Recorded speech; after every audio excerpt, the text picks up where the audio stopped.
let's see where we were last time. Oops. Why this guy is over here? Let me put it right over here. All right, cool. So last time we had FJS and we had header main. We were passing some props down to main, and for main we were using those props. Okay. So last time we had a problem right over here when we handle at clock. Okay, so at clock, select a different time zone. That's fine. That's because of this guy right here. But as soon as I select, oh, come on. As soon as I select the time zone, for instance, this guy and at clock, and if I click one more time, it was heading the same thing. Okay, so looking at this guy right here, what do you guys think it's the problem? One thing we can solve this problem is, let's just put a debugger here. Okay. So now what we can do, let me copy this guy, come over here and put this one right here. Oh, wait a minute. I think, oh no, this is the main one. Is this the guy? Okay.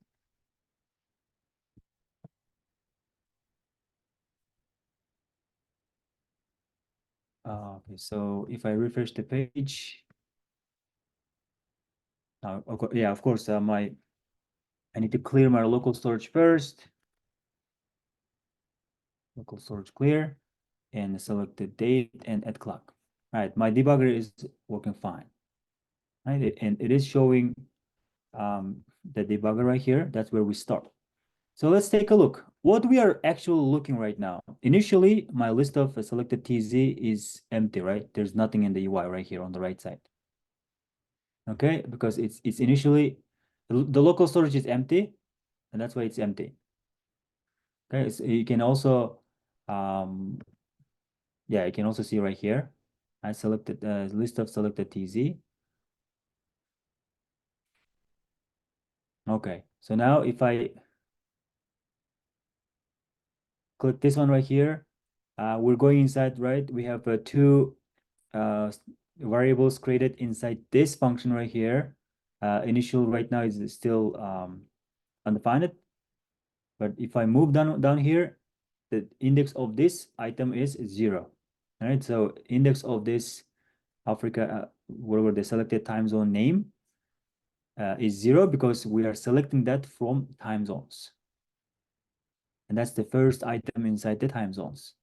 And time zones, as you guys know, was an array of strings, the strings of these guys right here, right? All right, let's move on. If I click one more time, as you guys can see, the time zone time index is -1, right? Because it couldn't find it. We don't have this guy inside our list of selected time zone.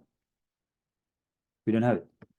So because of that, this part right here becomes true, right? Because time zone index is bigger than 1, sorry, -1.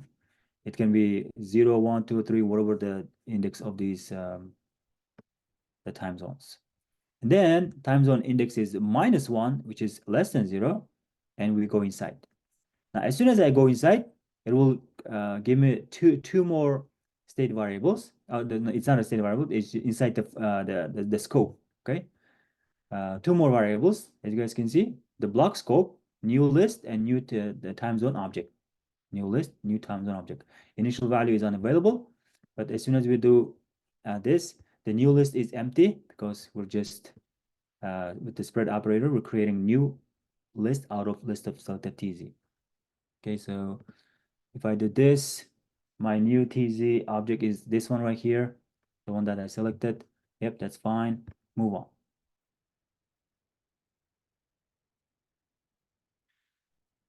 Okay, so it finished. So now,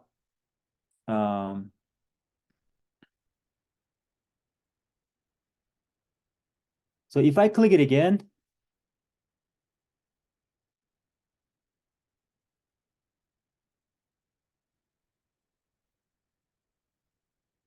let me close out. So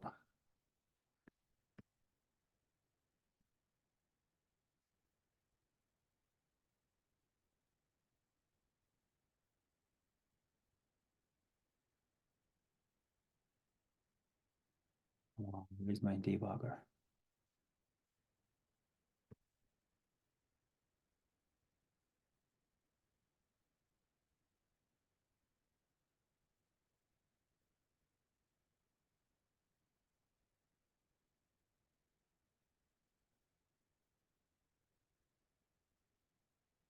Okay, so we should be able to start it. Why it's not starting?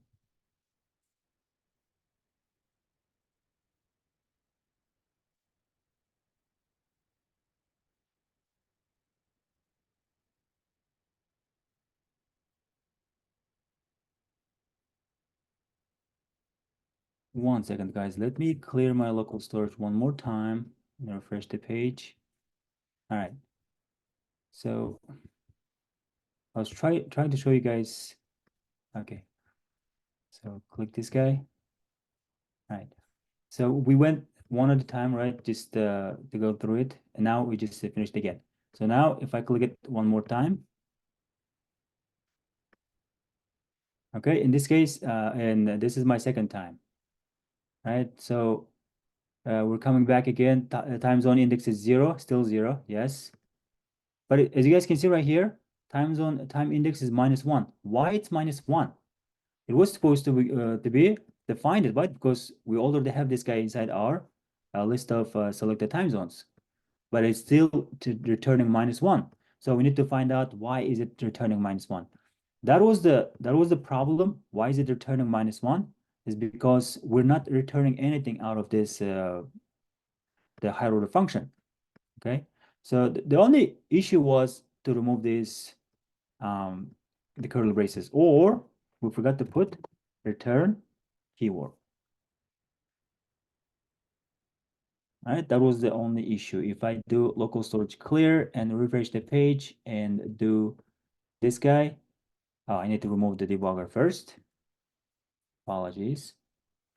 Okay, console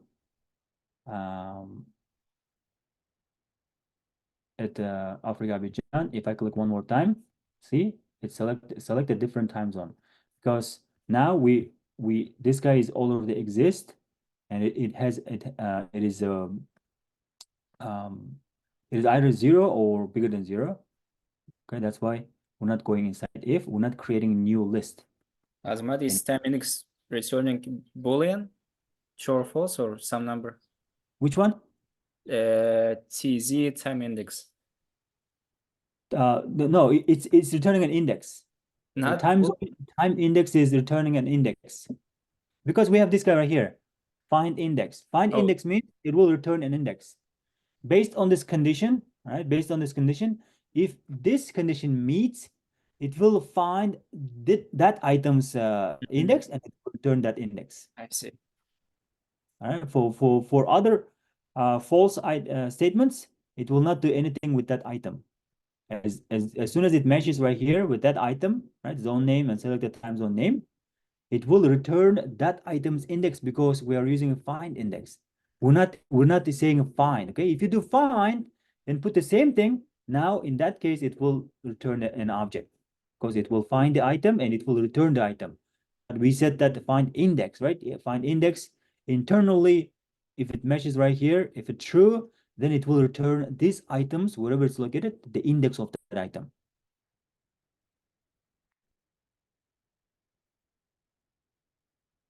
Okay, so that was the issue. So now we are grabbing from local storage. Now we need to have a function right over here, maybe say update local storage.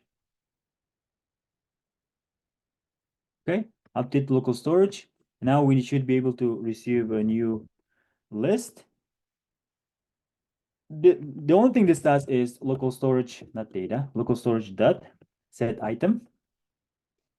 All right, and not sure how we are setting. Okay, this guy right here, list of selected time zone, 2 arguments, right? The first one is the name of the variable stored in the local storage, and new list. But of course, we need to put the new list in as string. Oh no, new list. The new list we're grabbing from right here. Okay, So right here, update local storage. As we are, we do have new list right here. As soon as we update the new list, right? So right over here, we can say update local storage and send out the new list. All right. So if I don't have this guy right here, and if I refresh the page, it just disappears. So now, as soon as I do this guy right here and save it, okay, and click add, if I refresh, it's still there because we're grabbing from local storage.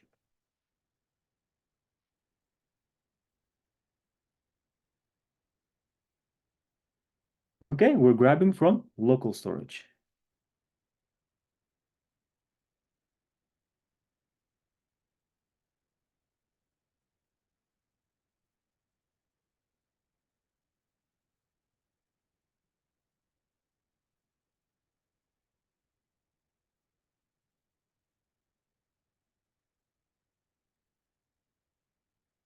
Okay, so what was the thing that we can utilize from? Like, as you guys can see, every second this one is updating. So what can I use? Set interval. Set interval, exactly. So the thing about set interval is that if I refresh the page, right? If I refresh the page, yeah, we don't have local storage applied to this guy right here. But let's assume that there's a time, okay? Let's assume that as soon as I refresh the page, I do have something in my local storage, this guy right here, okay? As soon as I refresh the page, this one comes up and it will start working, okay? So, which means that where can I in the initial loading, where can I put my set interval? Use effect. Use effect, exactly. All right, so we don't have any use effect down here. We can put use effect. All right, let's put use effect right here.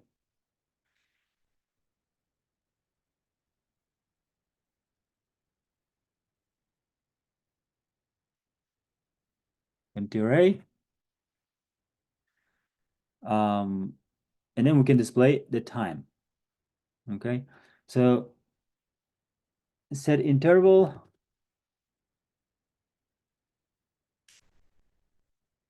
function, and we want every second. And every second we want console.log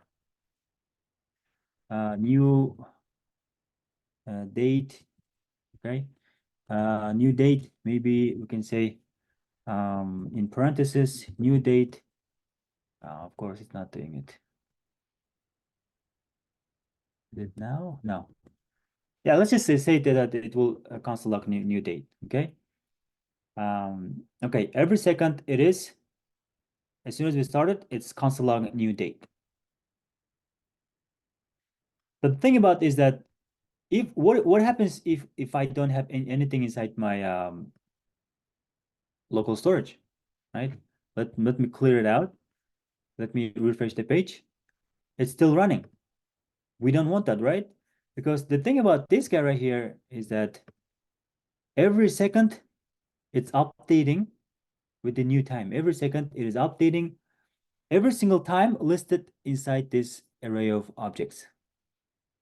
Okay, it is updating every single each second it's updating the list inside this array of objects. So if it's empty, we should make sure that our set interval doesn't run. Okay, how do I make sure that if my list selected time tz is empty, I don't want to run this guy right here? Just a simple if statement right here, right? Very simple if statement. If list of selected time zone, right? Dot length. List of selected time zone dot length. If it's 0, then don't run it. If it's more than 0, then it will keep running it. Okay, it will keep running it. So set interval and console.log new date. If I refresh the page, as you guys can see, I don't have anything inside my list of selected TZ. But the thing about is that this one runs only one time. Okay, what is changing every single time when we add time, when we add something in the when we add a time zone into the list of selected time zones. This guy is changing, right? Array of objects is changing. So we need to put this guy as a dependency. Okay, we need to put this guy as a dependency. What happens if you don't put it right here? If you don't put it right here, local storage, let's just clear it initially. Let's just clear it out. Oh my goodness. All right, so Africa, click. All right, see, I edit Africa Abidjan. Okay, my list of selected time zone is updated. Right, it's updated, but however, my set interval is still not running. My list of selected time zones is not empty anymore. Right, there is something inside, but my set interval is still not running. That's why we need to put a dependency that what is changing. If you put this guy right here, every time this changes, right, this use effect will run whatever is inside right here. Now, if I save it, as you guys can see right here, it's running right now. So if I clear this local storage and if I refresh the page, initially it's not running.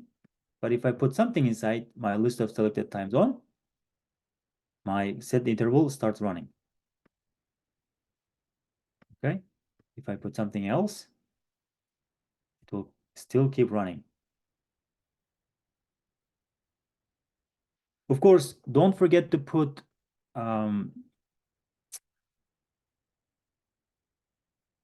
component will unmount with this one. Right? It's very important. Return value. We don't have to use this guy right here. What we can do, clear interval. But we should have a interval ID. Okay. So can I do like this? Constant interval ID is equal to this one and put this interval ID. Can I do it? Yeah, I guess so. You guys are missing one concept right here.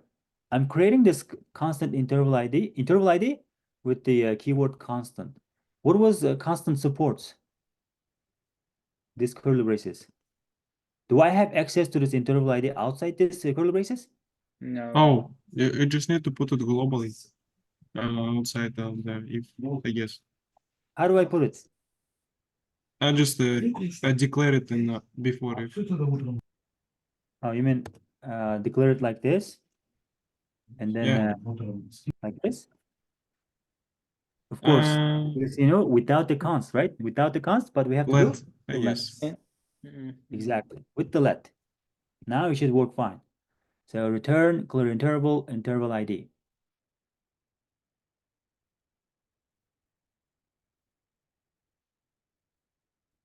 Okay.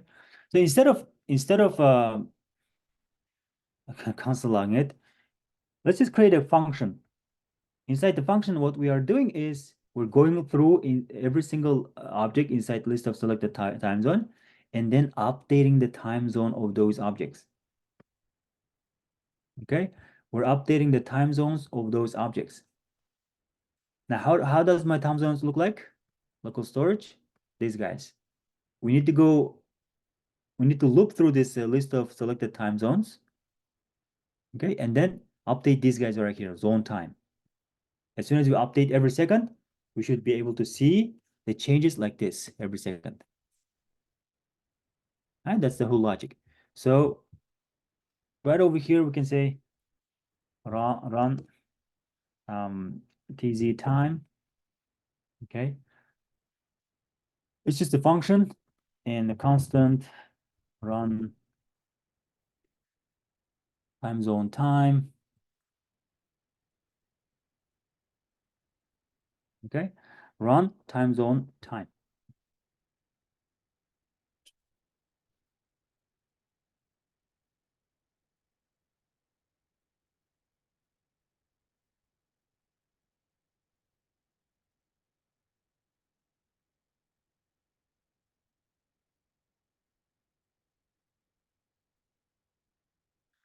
there's two options that we can do, right? The constant new t time zones, new TZ is equal to, and we need to go through these list of selected time zones that map.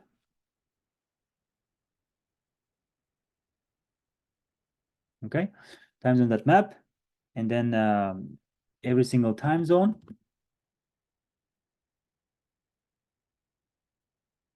All right, every single time zone. And right over here, we can say return. First of all, we need to grab the remaining items from the time zones.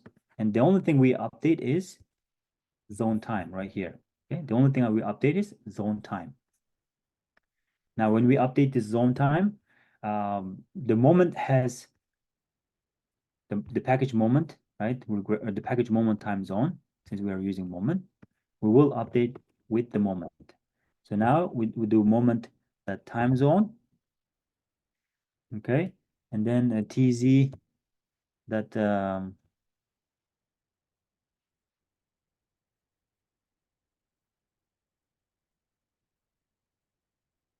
every single time zone has the zone name. We need to put the zone name first. Okay, and then the format should be, I think we did it over here. Where's my format?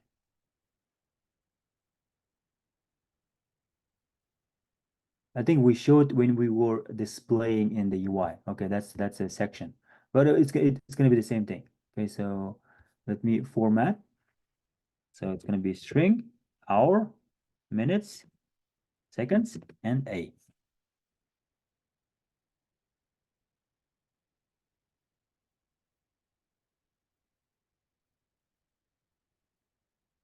Okay, so we have new time zone.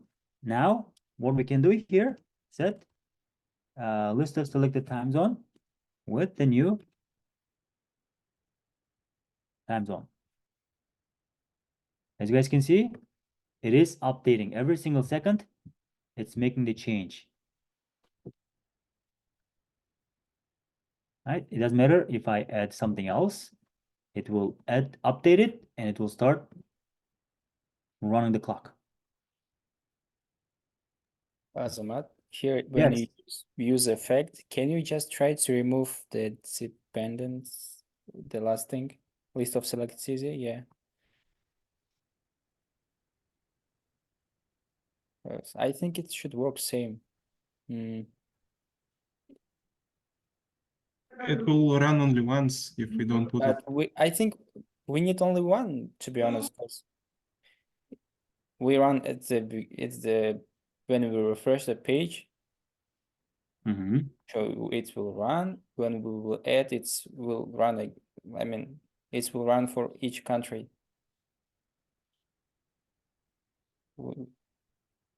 Did I understand this? But I mean, we need to do it once when we refresh a page, and when we will add some new country, it should work for all of countries, I think. Can you add just new country? Will it work or not? I told it before the list of the selected time zones, it's empty, so it's not gonna run it. Why is it in? What is it? Yeah, why is it removing? Is it something with local storage? It's interesting.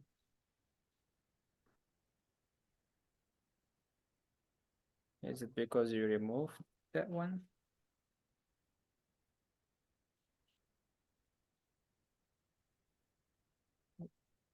I didn't expect that. Okay. See, Yeah, because I see. it has to be related to this guy right here, because as soon as this one is updating, and now we're running again. Okay, it seems like it might work without putting this dependency, but the thing about is that it just keeps looping through the previous list of selected TZ, right? So if you do this guy right here, now my local storage contains 5 of them, right? Yeah. It Exactly. only contains 5 of them. And this set interval is, as soon as we start it, it will run every second. It's not gonna recreate every time we it's not gonna recreate this function. It will run the same function over and over again, right? But what we want is that as soon as list of selected TZ changes, get the updated selected TZ and then run it again. But in this case, it's not getting the updated TZ. So now if I say anything, right, at clock, it's just still getting the previous selected list of selected TZ. The one that we started this use effect, right? As soon as I refresh, it's just getting from local storage right now. Okay, as soon as I refresh, it's getting from local storage, this guy, and then it's running this function one time only in the initial loading, and it will just keep running for that list of selected TZ only. Right? If I add one more time, my local storage change it.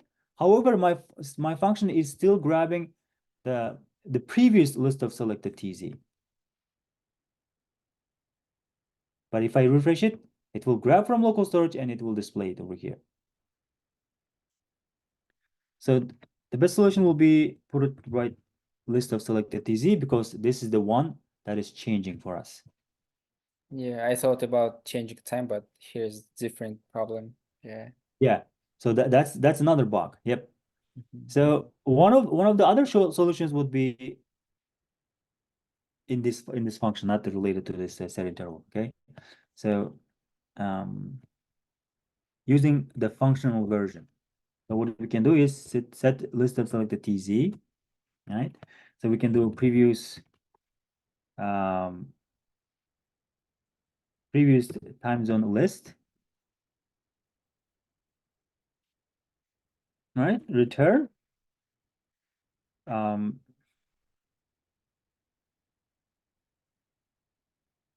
okay.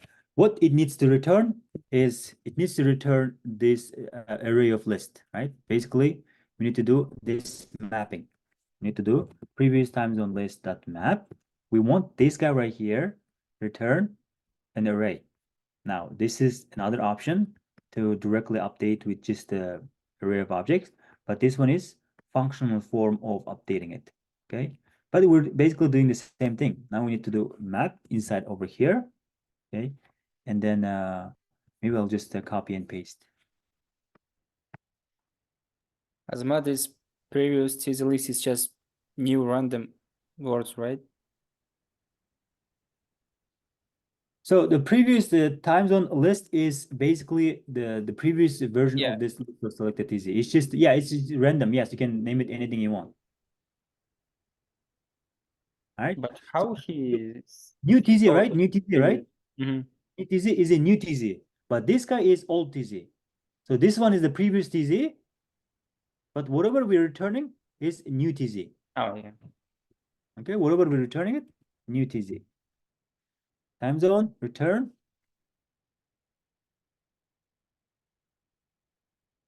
This guy right here. So for the objects, right? I'm returning an object. For the objects, how can I return an object without this return keyword?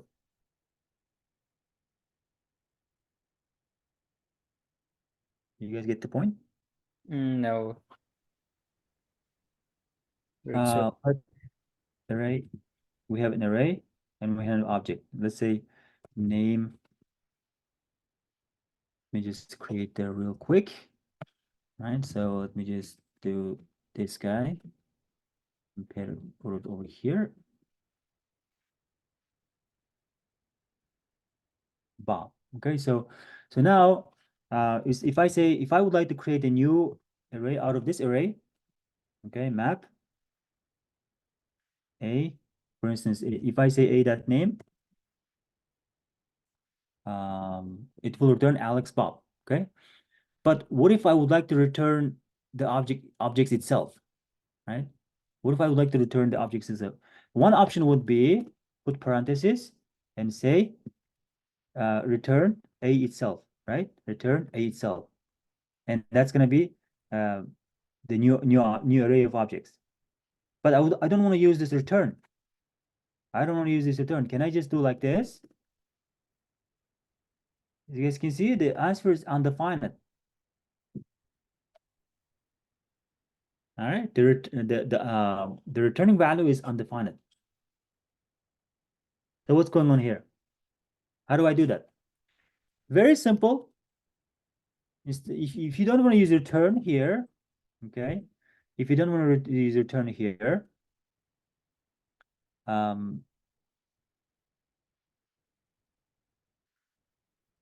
so then, all right. For that, we need to do this guy right here. We need to wrap it. We need to wrap the A. But Okay. map We're itself wrap- responds array only, right? The map. No, it's not a curly braces. It's just a parenthesis. Okay. It's not a curly brace. It's parenthesis doing like this. All right. So one up. Oops, sorry. So this is how we return it. If you would like to return a new object with the spread operator, we can do the same thing. Right? It will be the same thing. So this is exactly same thing as this one right here. But what's the difference with this one and this one? If you do this one right here, okay, let me do this one. Let B, right? New B, okay, new object, new array of objects. If you do this one right here, and if you change something inside this objects, this guy will be updated too. Initial guy will be updated too. Right? This array will be updated too. I mean, the object inside the array will be updated too. But what we can do here is that B is equal to, you need to wrap this guy inside an object and use the spread operator to create a new one. Right? So now B is different.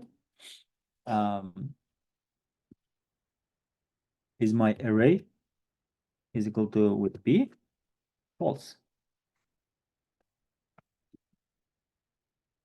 Right? So similar way, instead of using this return, since this is my object already, right? This is my object. Instead of using return, let me do this. Okay, this is the return version, and this guy is without the return version. I'm gonna grab this guy and remove this guy right here and put this guy inside. So parenthesis and object, right? And it's the same object. We're grabbing the previous values, the other values that we're not updating, and putting this zone time as an update. Was it too confusing, guys? What do you guys think? Any questions? Please ask it right now. This type of topic is very important. Azamat, is this so return in parentheses works only in higher order functions or in somewhere else? Return parentheses only works for the objects. You mean this one right here, like this parentheses? Oh, okay, only for objects, right? Yeah, Not- only for objects. If it's array, you can just return an array. Okay, like this. Oh, okay. If it's an array, right? Let's say you put array, okay, and then put a. Okay, array is not defined because I updated, I guess. Yeah. Here we go. So let array, I do have array, and if I let B, and if I see B, it looks weird. Okay, so we have an array already. Map returns an array, but inside an array we have array, and then inside the array we have object. Yeah, we are returning because it's in the same line, right? We are, So yeah, that's we're not return. using return, and we're not using parentheses for objects or for other values, right? Strings, primitive values, or null, undefined. Okay, The only the for difference is objects. object. The only difference is the object. Now with the object, we have to wrap inside the parentheses and then return it back. Okay, yeah, thank you.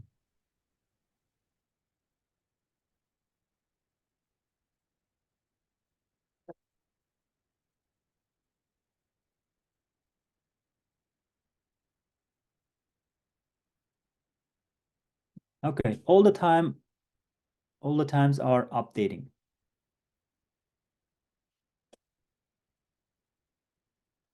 How about removing it? That's the only thing left for us. right? This guy right here. So that's gonna be handle at clock. It's gonna be inside the section right here and inside the single TZ box. Do I have it? Yes. So single TZ box, we have the span right here. Okay.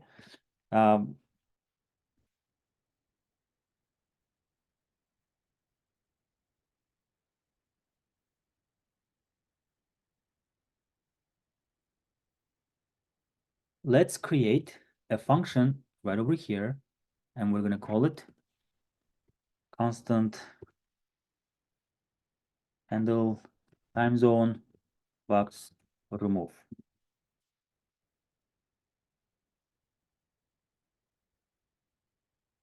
And we're going to be passing it just like we did with other stuff.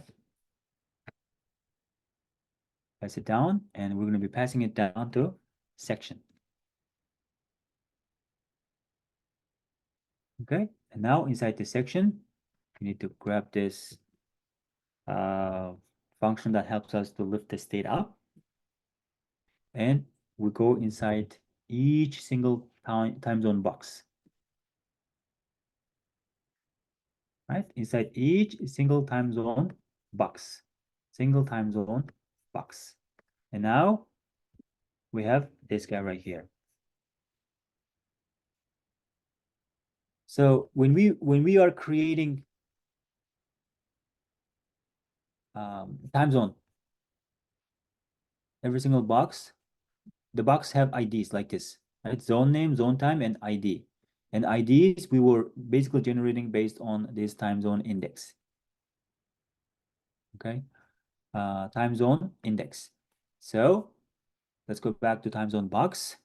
Now, what I have to do here is on click, and can I just say handle time zone remove? If I use this one, then as you guys remember, they have event, right? They have event. Since I'm working on this one, let me move down here. So they have event. The only thing I can work here is the event itself. But I don't want the event. I want the ID, right? I want the ID.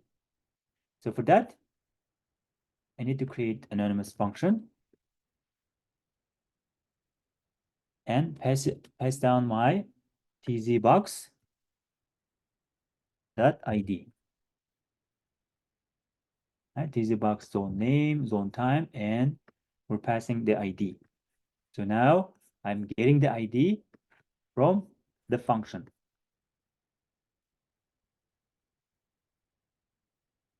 It's going to be single line, just like we did right over here, right here. Okay, just like we did right over here, it's going to be similar to this one. How can I resolve this? So what I need to do, set list of selected time zone, previous time zone list. Okay, previous time zone list, return previous time zone list dot filter. All right, I would like to filter out the time zone that contains this guy right here. Time zone, not equal to ID. Basically, I'm saying that return true, return all the time zones that are not equal to this ID. If it's equal, then remove it from, do not include into this new time zone list. Azamat, is TZ just index or all properties? TZ is item, yeah. I mean, Oh, yes. you're right. The item that in the item that ID. I apologize. Yeah, I apologize. So it's gonna be time zone dot ID, not time zone. Okay, time zone dot ID not equal to ID.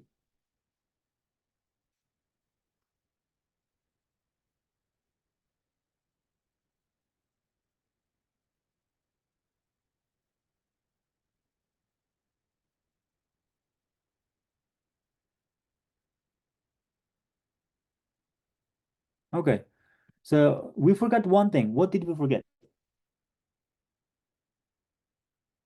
Local storage update. Exactly, local storage update. Cool. So for that, I would like to grab this guy right here, right? Um,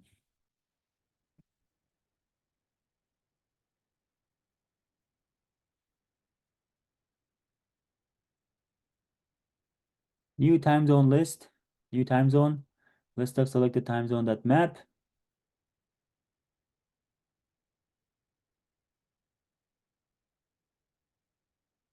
Oh, okay. So we will be only returning an object that contains time zone. Oops. Sorry about that. Yeah. All right. So this way, when I update something inside the objects, it won't be affecting this guy right here.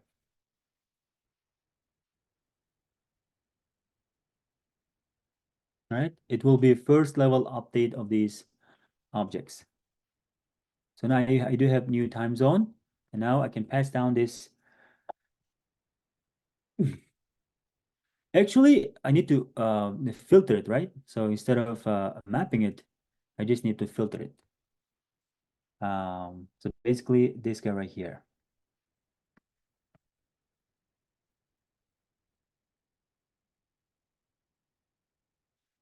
List of selected time zone that filter time zone. Yep. And now I can put this guy over here. Also update local storage and pass this new time zone down there.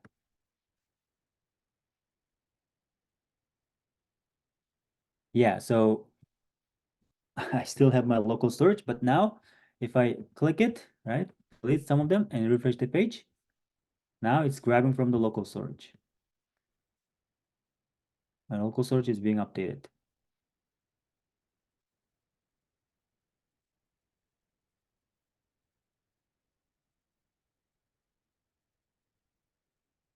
Any questions? No.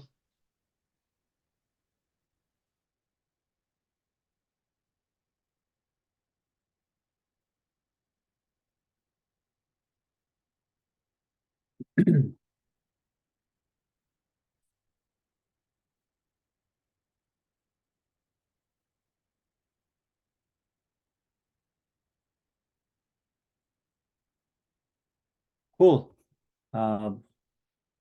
Updated repo is in the Slack channel, which I posted last time. Oh, oh yeah, it's right there. Just wanted to verify that.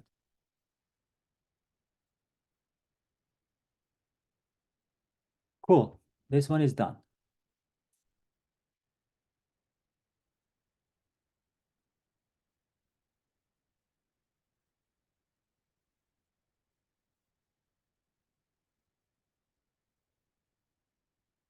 So as a second project, I was thinking about this React user squad application. All right. But for this one, we will add a login page. So I do have a React starter code, which I will be sharing with you guys.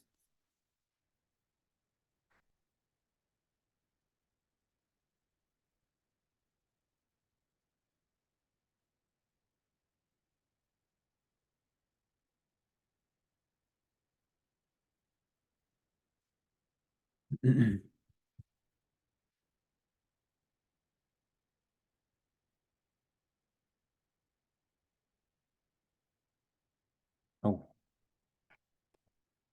accidentally grabbed the wrong lock.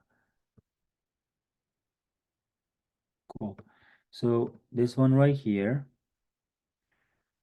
is the starter code, right? But I'm not going to be using it. I'm going to be using this guy right here.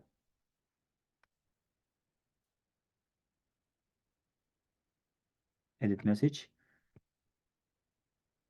All right, so I sent you guys two links.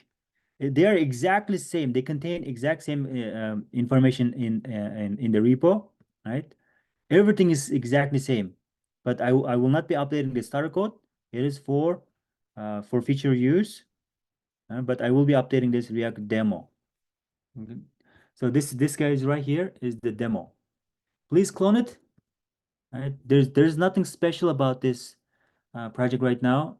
I added a couple CSS stylings, and we do have header. Everything you guys see on the right side is manual right now, right? I just put it right there so that we won't be dealing with the CSS styling. Okay, so we'll try to understand how the login process works. Did you guys do the login process? But I think I tried to explain to you guys the cookies and um, the JSON web token. But yeah, we can go over one more time. It's not gonna hurt. All right. So yeah, as I was saying that there's nothing is working right now, right?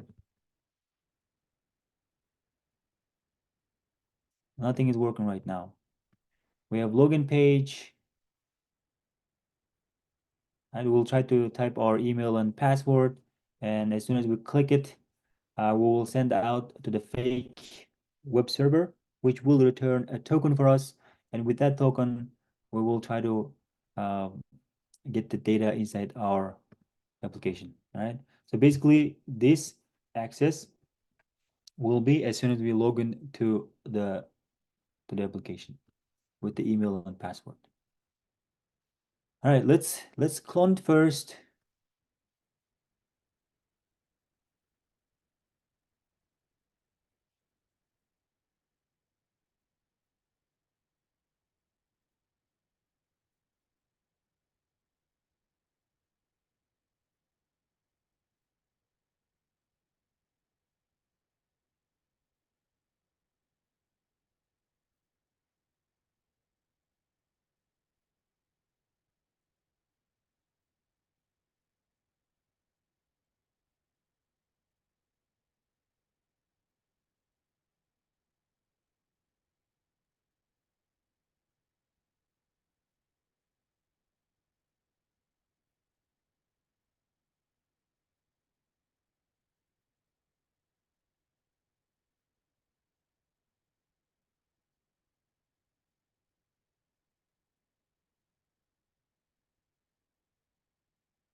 Cool.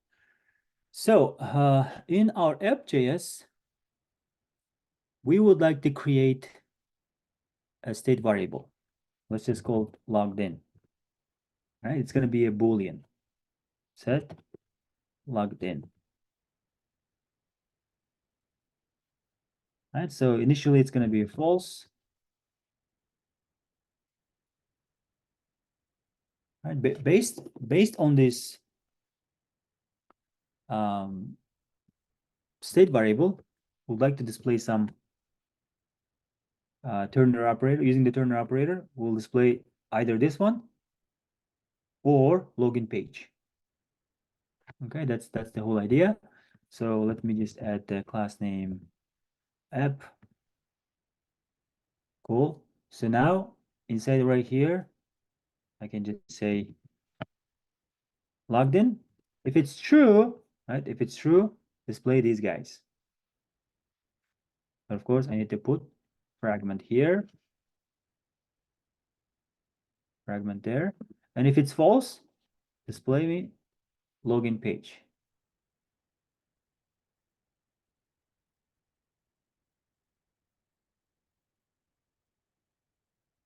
Login.jsx. Why it's not grabbing? I don't know why it's not grabbing.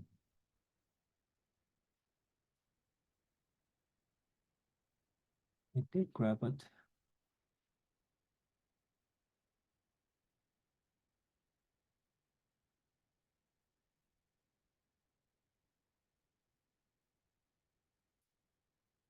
And my function export default login, function login.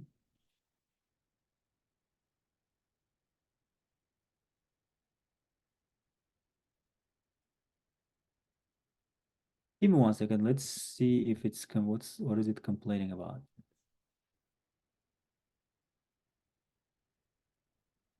Handle login is not defined. Handle login.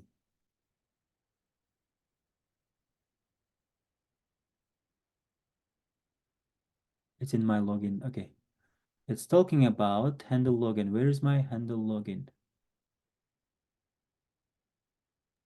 Fifth line. Line 5. Oh, yeah, right here.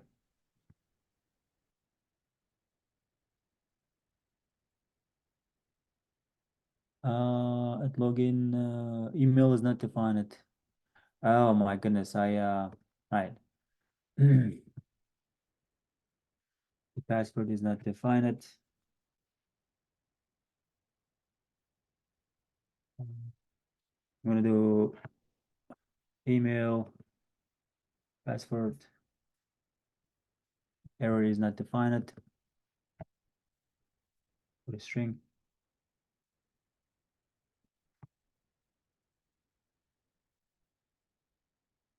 Cool.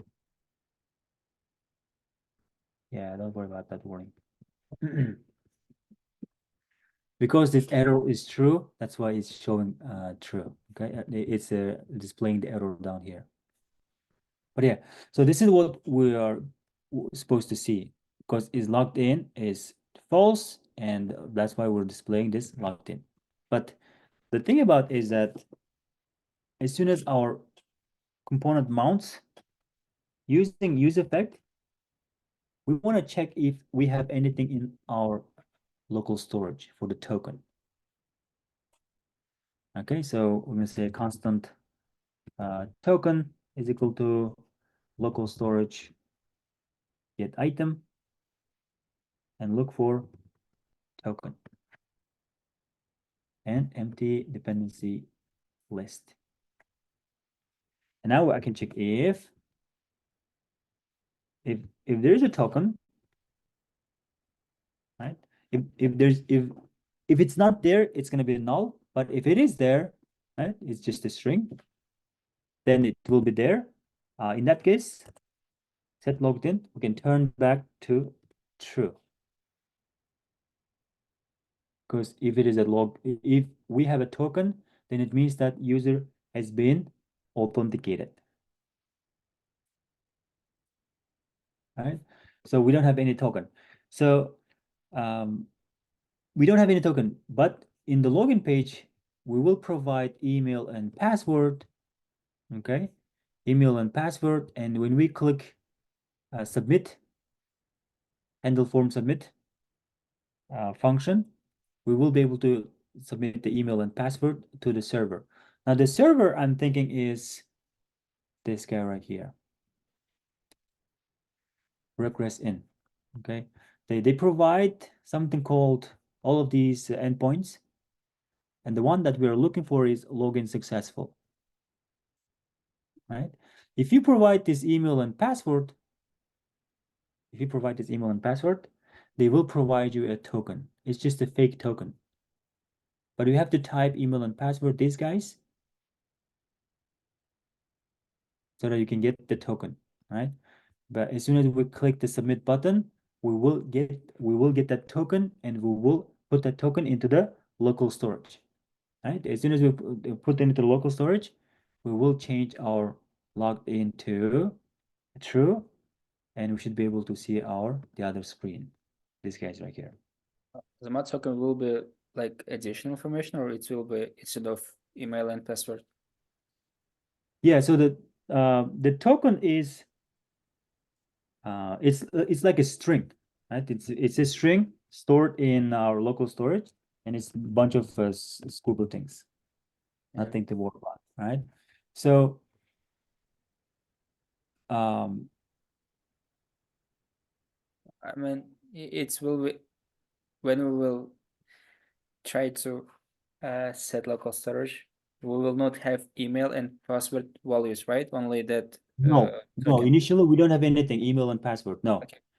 But we will type the email and password or username and password. It doesn't matter what you're typing it, and send it to the server, right? It can be any type of server. It's your bank or Facebook or whatever it is. just like we're logging in. So this server, right, most of the time, they can either return a session ID or they can return the token, right? JWT is one of the tokens, is one of the mechanisms used in the current world, right? O by Okta. So it will contain header, payload, and signature. It's kind of it's a little bit different than the session IDs, right? So when you hear, excuse me, when you hear a cookie, or there's another thing called authorization token. Okay, they're just a card, and inside the card, they're holding session ID or token. And as soon as you logged in, everything checks out, email and password is correct. This web server or whatever the server will return the session ID or token. Okay, it will return session ID or token. Just like this guy right here, we're testing it out. They have an API login. If you put rec.reset in API login with the post, right? With the post, they will we're providing in the body, and they will return this token. Okay, as a result, when we fetch it, it will return a token. So that token, we can either store that token in the cookie or local storage. Azamat, in the real life, where this token in session ID you so usually stored in cookies or in session storage? Most of the time, it's stored in the cookie. In the cookies. So yes, so if you, for instance, Google, right? If you click inspect, okay, and check the application and check these cookies right here, there's a lot of cookies. Oh, Right? okay. It's gonna be new cookie, right? Yes. So the cookies have expiration dates right here. These are the expiration date. Mhm. Okay. So it's just it's a small file, just like the local storage. The web server, yeah. Is it saved like object or how?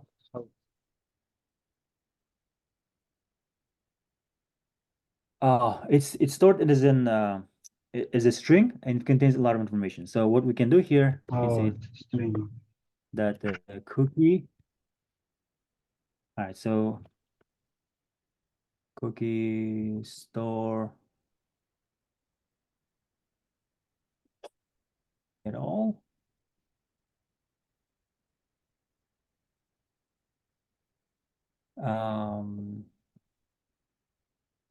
Yeah, I forgot how we get the cookie. I think document dot cookie. No? Yeah, it should be a documented cookie document that cookie.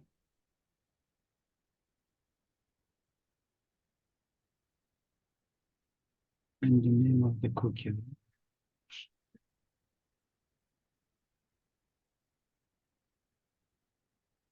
I was thinking to see whatever the cookie that we have inside. Everything. Yeah, every single thing that we have inside there. But Do we need to delete the cookies or all the cookies after the user logs out? Or the expiration date will do something? yes, as soon Oh, as delete? Okay. the web server, right? The web server will keep the expiration date. It will keep checking the expiration date. Okay. If it sees that expiration date is, I mean, is finished, and it will basically, here's the thing, guys. We as soon as we get the cookie, we store it in the computer, right? Whether it's a token, whether Yeah. it's it doesn't matter. Now, this cookie has an expiration date. As we see it, all of these cookies have expiration date. Now, when we send our after initial login HTTP request, next request will contain session ID with any type of request, right? We're in the next requests, we're sending this session ID or token with our request, whether it's a get, whatever, post or delete, we are sending the session ID or token with that requests. And as soon as we set that request, the server will check if that session ID is still valid, if it's not expired, or that token is still valid. If it's not valid, if it's expired, then it will not respond back with the data that we want. It will say that, okay, the token is expired or session ID is expired. Then it will kick us back to the login page. So we will also need to, when we log out, the send the request that we logged out. Exactly, yeah. So Okay. when we log out, the only thing we need to do is remove the token from the local storage or wherever we stored our cookie, the session ID. Right? We just need to, just like this, right? We said get local storage get item. When we click log out, we just say local storage remove item token. That's it.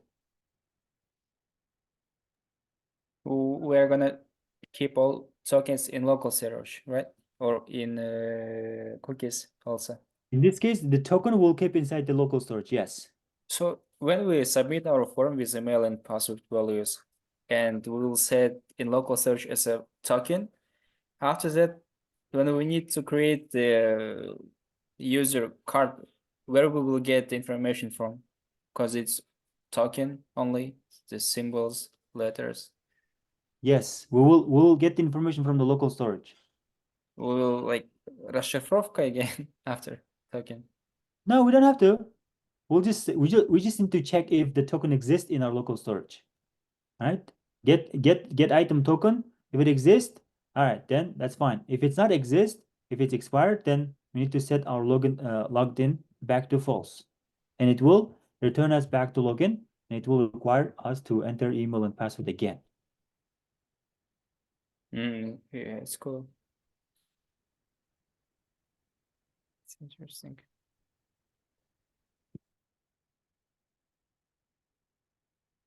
All right, cool. So what I was saying is that so since we are gonna use this guy right here, we need to use this email and password, okay? Whatever we type in there, it's not gonna work because they will require this one in order to receive a token.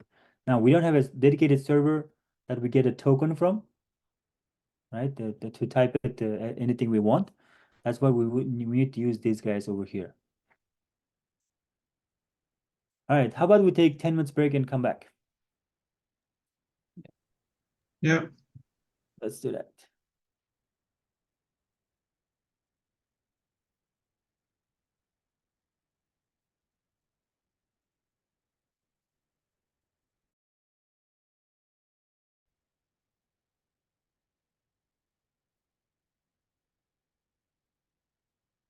Oh, why am I still showing this guy?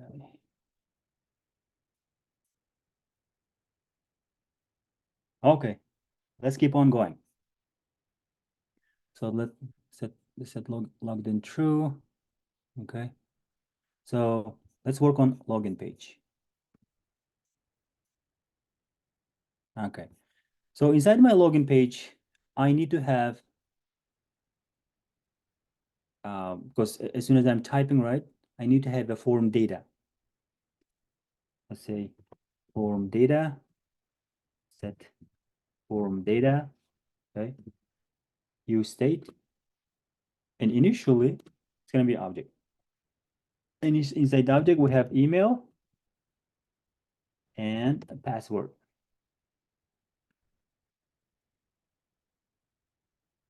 Email and password. Now I can come down here. Right over here, I can destructure my email and password. Email, password, and put the email and password over here. Okay, so let me take these guys over here, like that. All right, at the same time, we need to have the thing for error.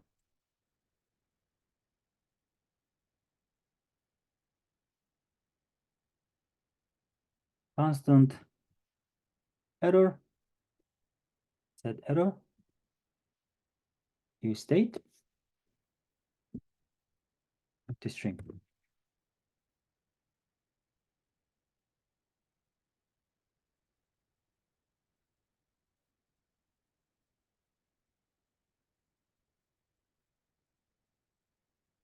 Empty string. Okay, cool.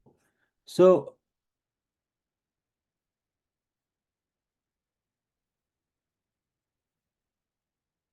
we need a function for on submit right here, right? On submit, handle, form, submit.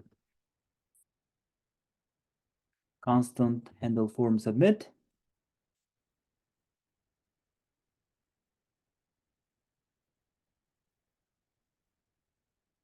Right. The first thing we need to take care is either prevent default all the time.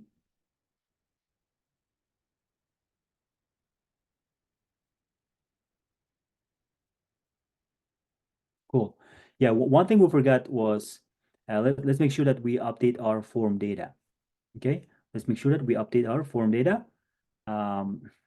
We need a handle change function for that, so that we can put on change on these inputs. Right. So handle form data change.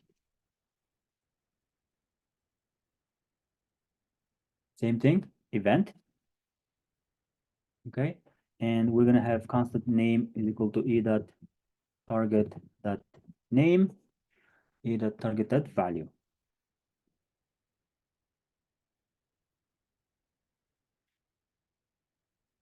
All right. So when we update the form data, we were saying that set form data. Okay, let's just use the functional form of updating the state. Previous form, and now we need to return. Okay, we need to return an object. I would like to keep every single the remaining key values intact without change, but I would like to change specific things that I'm changing, right? So dynamically updating the specific key value pairs was put square brackets and the name, and then put just the value.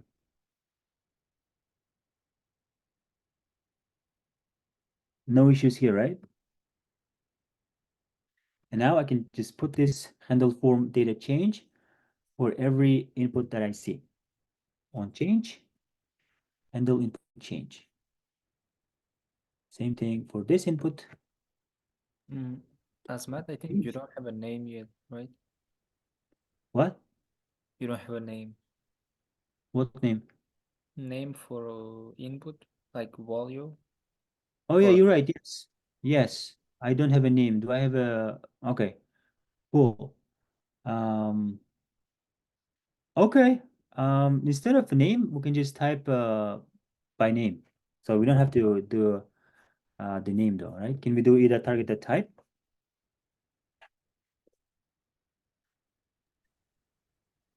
what is type?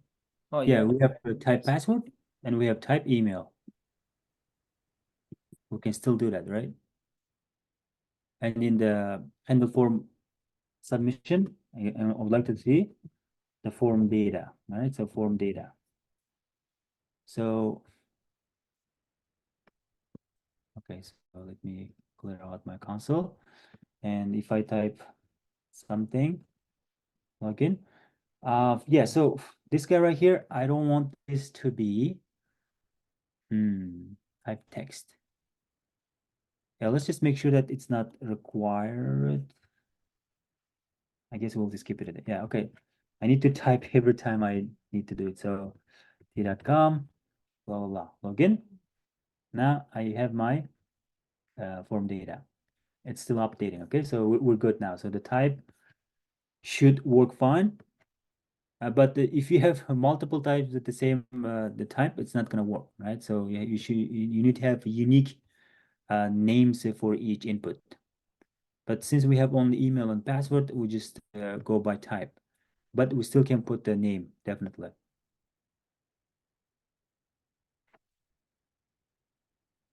Let's just type name.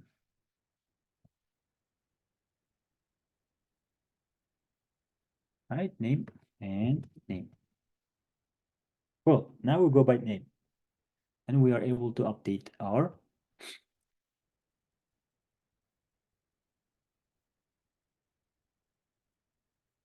so right over here, we can reach out to our request, this guy right here, and get the token.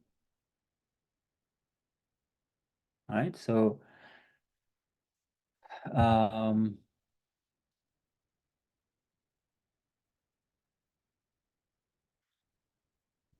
I'd like to create get token or you know what fetch token. Okay, it's gonna be a function, but it's gonna be async function. And then I will just call that function over here. But inside my async function, I need to have a try catch. Right? Inside my try, I can say constant response is equal to await fetch. Await fetch. So now I can grab this guy right here and the API login. Right? So it's gonna be HTTPS rec API / login. Right? So this one will only work for post. Okay. So what do I need in order to run the post? I need the second argument for my fetch. Is that right? So the method is gonna be post. All right. And we do have regular headers. Okay. We do have regular headers like content type, application JSON. If you guys forgot this guy right here, you can definitely check it out right over here. So Thunder, okay, Thunder client, and click this guy. And so now this guy right here, post, right? Post API login. Inside the body, we're providing this email and password. Okay, and headers right over here. We don't need the cookie. The content type.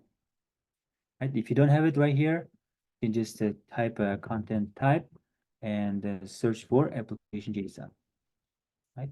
With this one, if I send it, it will return a token to me right here, just like they promised. Okay, just like they promised, it is returning a token. Is header just additional information? Headers, yes, it tells that basically we're providing a JSON inside the body. It's additional information. Some of the web servers, they require to have headers, especially some if they have like allow access control, allow origin or credentials or headers right here, right? Access control allow methods. If they allow specific methods only, like get and post only, and not delete or not patch or not put. Okay, and then you need to provide this guy right here like this. I mean, if we will not provide something, it will not affect, right? So our promise is just information just to know, right? What It should type? not affect. No, it Okay. should not affect. But the thing about is that the content we're providing is the JSON object, okay? But there's also different contents over here, right? So if I type application XML, JavaScript, octet stream, where I have for C, yeah. Yep, I guess that's it. Text XML, is there a text XML, text HTML, CSV plain, text XML, application form URL encoded, etc. But if I don't put right here, let me send it. If it's gonna show, yeah, it's still returning something. All right, so it's optional, but of course inside the body, we will be sending a JSON stringified version of our form data. Okay, you can either do form data or put an object and say email is equal to form data.email, and password is equal to form data dot password.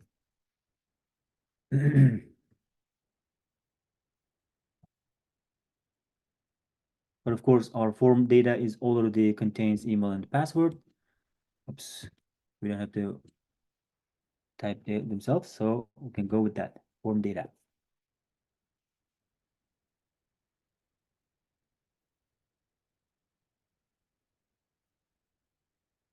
All right, so that's our response. So what we can do here, we can say if rest.ok, and if we get something else other than true for our rest.ok, but right now since we are providing the credentials, the correct credentials, it's the status is true, right? Okay, the HTTP code status is 200, and the OK value is true.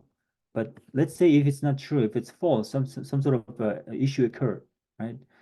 Something like the email and password is incorrect. So we can type over here, throw new error, invalid email or password provided. Right, the throw new error means it will just throw the error into the catch block, and inside the catch block we can deal with that error. Okay, basically this error is what we see, error.message. The message, this is the message. Error itself is an object that we are throwing. Okay, we're throwing this new error. That's an object. So inside the object we have error.message, and we will be displaying it for our error right here. For error right here. It's just interesting in our case how he will know that our email is like in that. So right here, if format. I type something else, this website right here only accepting this email and password. If you type something else, it will return something else. I forgot about this. Okay. Yeah, No so hold to, right? Hold. It was a hold. If I say send, it is returning token. But if I type something else, send, user not found. All right. Okay, user not found. Or if you'd like to send a custom error message, okay, custom error message, invalid email or password, should work fine if something wrong with the returning status. Okay, so okay, let's assume that everything is fine. So what can we do here is, since we got the response, right, constant response, constant data is equal to await rest.json.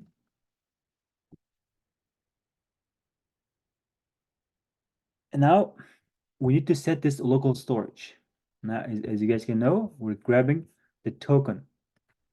As soon as we get the data, we're grabbing this object. It's returning an object. Now we need to grab the token, okay? Local storage that set item, and we're setting the token with data.token.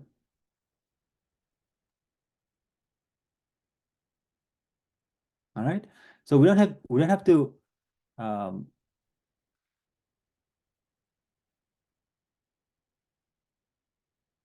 yeah, okay. So we can set the data.token. Right? We don't have to stringify because it's already string. Right? It's not regular object or array. It's just a string. So we don't have the stringify. We'll just put it as data.token. At the same time, set logged in. Okay, set logged in, true. Now, of course, we need to grab this set logged in from the parent component. All right, set logged in. And right over here, we need to say set logged in, set logged in. Fetch token async.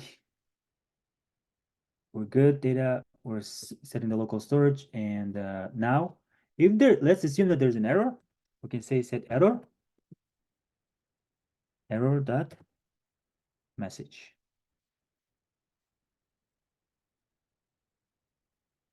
All right, so invalid email or password provided, because we're providing invalid email or password. But if I grab this guy right here and grab this password and log in, okay, so now we are able to see this part right here.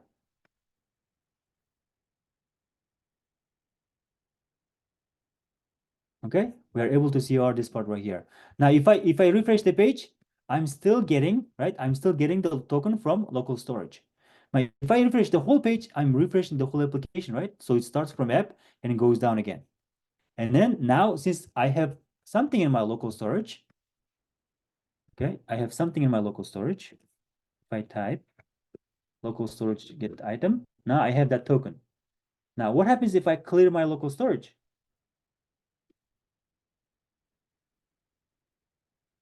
Okay, when I clear my local storage, and if I refresh the page, since it's not going to be able to find it, right? I don't have local storage, it's null. So if it's true, then set logged in true. But if it's just nothing, it's not, the logged in will be still false. And then I should be able to see a login page. So just take a look. All right.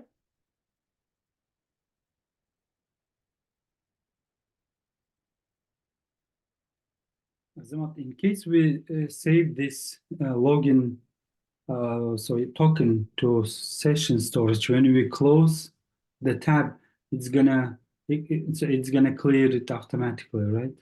That is correct. Yes, for the session storage, it's only be available for that tab. Yes.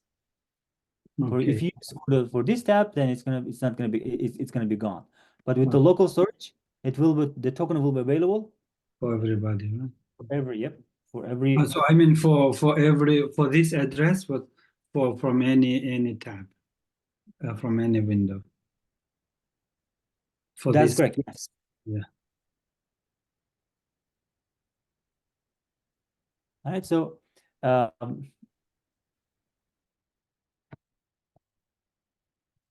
let's test it out again. Something else. Log in. Right. Invalid email or password provided because it's not accepting. So instead of typing, I mean, since we saw the login page, right?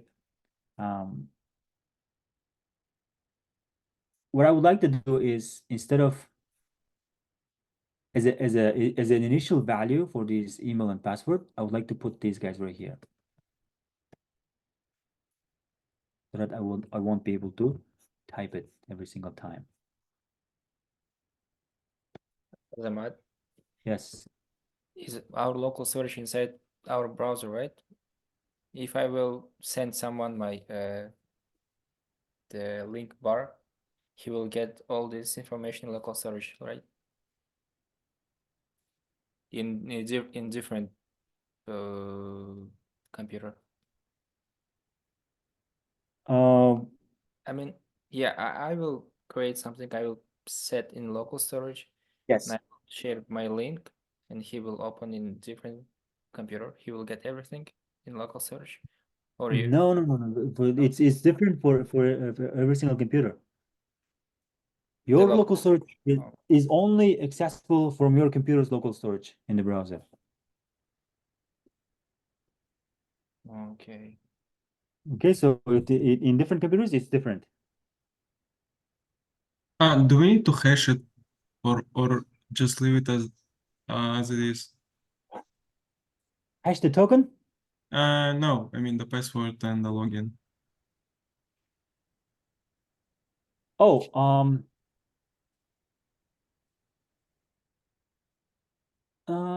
you don't have to. You don't have to. You don't have to hash it because the issue with that is some of the hackers might sniffing your email and password, right? That's the main problem. But when you are registering to any server, when you are signing up to any application, basically they already hash your password, right? They are saving in their databases. Now, when you log in, you just type something in it, anything like this, right? It's not going to be visible to anybody. But as soon as you send the login, our credentials, our login will be sent inside the post. The post method will already obscure the visibility of the data, right? So that's why it's much more secure to send our information with the post method. Right? Okay. Yeah, instead of sometimes we end up sending out things like email is equal to a@e.com and password. It's not a good idea, right? So it's definitely a good idea to send with the post method and inside the body. It's much more secure. So now, if I refresh, initial values are the ones that I need to type to have a token. Okay, so click login. Take some time. We will put the loader in there in our application. It will show the spinner, and now we are able to see our thing over here. So what I would like to put is, okay, so I think we're done with the login, which is working fine. What I would like to put inside that's the header. Let me take a look. So right over here, I want to put a button. Okay, so right after this image, I would like to put a button. This is called logout. I'm going to click, have an on click. Okay, so same thing. What I can do here is I can set the local storage that will remove item, the token. Okay, it looks a little bit weird, but we'll take care of that.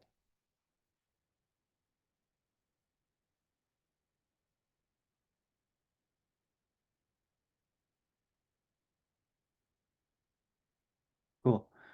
So local storage remove item. At the same time, I need to do set logged in to false.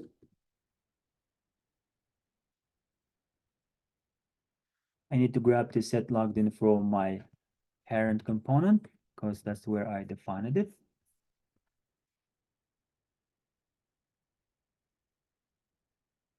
All right, cool. Maybe I put it somewhere else. Instead of putting this button inside this guy right here. All right, sorry. How about I put this button right over here inside the after the navbar brand, like this. Okay, so if I click logout, what's gonna happen now? Local storage remove item will be removed, and my set logged in will be updated. As soon as I update my set logged in to false, now I need to run it again. Right, set logged in is false. So if it's false, then show my login page. Click logout, back to my login page. Login. Azamat, you can have the few tokens, right? Not only one. If you have a few cards, user There- cards. No, there will be only one token per website. Oh, it's not. It will not be list of users. Like if you will create new user, you you'll have the form, right? And you create the Yeah, new. oh, you're saying that the whoever is accessing this right here? I mean, I thought we will have a list, and in this case, what difference between delete button and logout button? We'll remove, and we will. No, right here, yeah, right here, we're gonna have a lot of users, yes. Mhm. But the token is not related to the list of users. Oh, The token is not related to the list of users, guys. So, I thought, okay, in this, I thought the Alex and birthday, where did you get this information from? oh, the birthday is just it's It's hard coded right now. when we will try to log in, we will provide the email and password. Will we have Here. the birthday after login? If yes, where we will get from? Because we didn't provide this information. This information is different. That was for login, but this I'm is really confused how it should work, this website. No, forget about this one right here. We don't have anything like forget about this guy. Okay, we don't have TR. It's not related to the login. We have nothing right now. Oh, really? Yeah, Oh, it's not related to the login. I Okay, so the yeah. login is when you sign up to any website like facebook.com or It's more whatever like you have. friends, right? Just friends information. I thought it's yeah, it's I thought every time when you log in, you will have this card. No, Okay, no, no, no, no, no. okay. It's I like see. logging into the SayTech, right? So initially you will have a sign up page right here, login. You type your email and password, and then you will see this page. Okay. Okay. So if I log out, this is the UCC right here. Right? But if I log back again, I have to type my password down here. Right? And then the login. Now it's showing me this page. This is what we are trying to implement right now. I see. Exactly same thing. If I click log out, that's exact same thing that I have log out right here. Log in, it's showing this page for me. And now I can click to log out and log back out. And now right over here, I can see the list of students. For instance, student right here, just like that. Oh yeah, I see. This is I what we are thought trying to implement. yeah, I thought you need to also like we can provide only one email, right? Like in that website. Initially, yes, if you are trying to log in, How we you can need to type change your it. email, your own email and password. Yes. Okay, thank you. It's absolutely different idea. Yes. Okay. So yeah, it's gonna be always like this when you guys work in a real world. But if you are working in a backend side, you definitely need to deal with setting up the JSON web token or whatever the token generation mechanism in your backend side. I am recording it. Okay. I was worried that I stopped recording it. But anyway, so I have hard-coded data right here, but we will reach as soon as we mount this component, we will reach out to the server and grab our users and then list those users over here. All right, so our login and logout is done. So let's try to list out our users.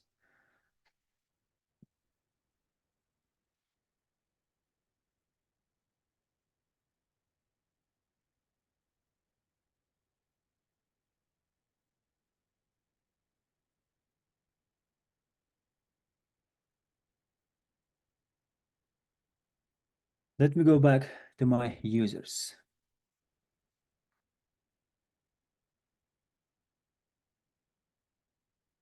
So my users component contains basically the search bar right here, as you guys can see, right? Column search and column create new user and users table. The users table is what we are displaying over here. Okay, so I need to keep everything inside the users, not inside users table, my state variables, most of them. Why? because if I click create new user, I should be able to reach out to my model right here. Okay, and if I click if I enter something in my search and I click search, I should lift the state up, right? From search, I need to lift the state up, whatever I tapped over here, and submit the form. Okay, and handle form submit, and then update my state so that I can filter out the user that I'm looking for. All right, so right over here, we need to put our users. So first of all, I would like to set up the loading, right? The loading state. So for that, let's have the state variable called loading. Constant loading, set loading, use state. True. Yep, it is still loading.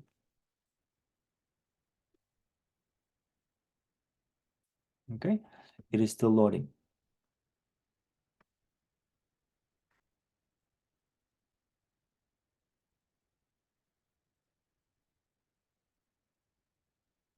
So inside my container over here, I can put, if it's loading, right? If it's loading, put the loader. I do have a loader. And it's just a spinner from, why I'm still using React Bootstrap. It should supposed to be from React Bootstrap. All right, cool. So let's just go back to my users and I'd like to use loader.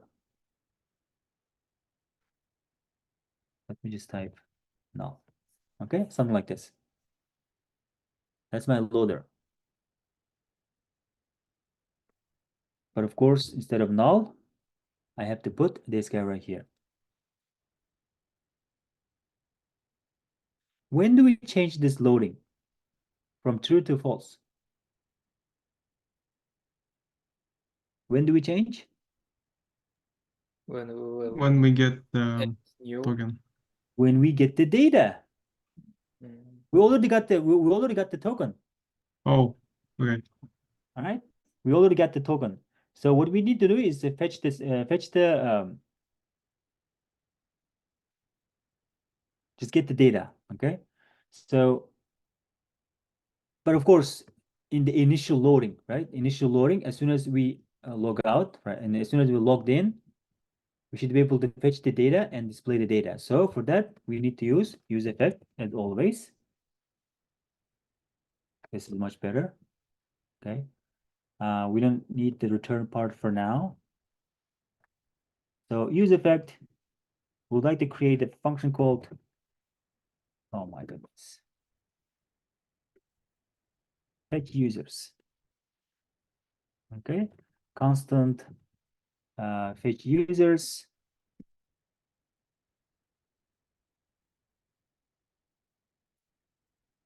Cool. So of course it's going to be async because we're going to use try catch.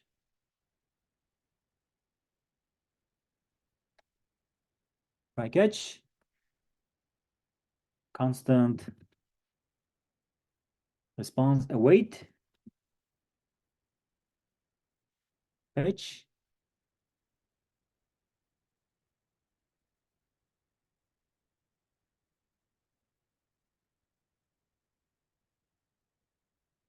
Right. Since it's a CRUD application, I have never tested out this part right here. Like what happens if you delete it? What happens if you patch? What happens if you post a new data? Okay, so I will try it next time, but I haven't tested out. I don't want anything that it can obstruct my way when I'm explaining it. So I do have a different URL for you guys. So this is gonna be from mock API, right? So we're gonna use this data. Oops, I need to share this guy over here. Edit message. Users data, right? It's in the Slack channel. You can also post it right over here, right? Real quick. Okay, this is what we are going to use. So for that, we'll just fetch the data, constant users URL. Okay, constant users URL, fetch users URL.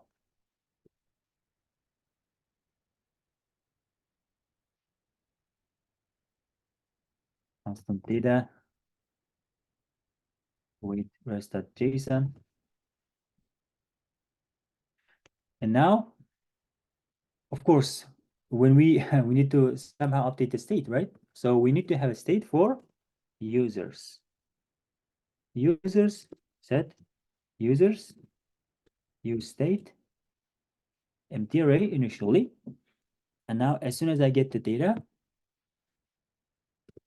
set users, I can pass update my state.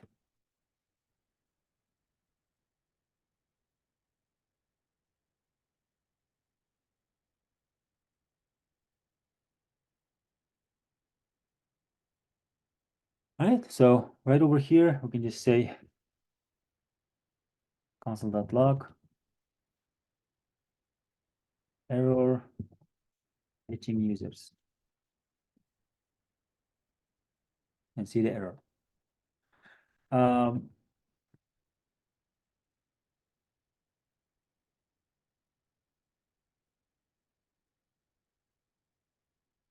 As you guys know, I can, as soon as I get the data, right? And I can also say set loading to back to false. Yes, right? Set loading to, it was initially true. Now I'm changing set loading to false and I'm displaying the data. Okay, so one other thing that is related to try catch is finally. So what does finally do? Who can tell me? It's a default for try and catch. It's a default. Yes. So Yeah. basically, no matter what this guy returns, right? If it returns valid thing, if it's okay, if it runs, yes. No matter what this guy returns, no matter what this guy returns, it finally section will always run. Okay, if the URL is valid, everything's valid, this part will run for us, right? And if something is wrong with the connection, then this part will run. Okay, but finally will always run.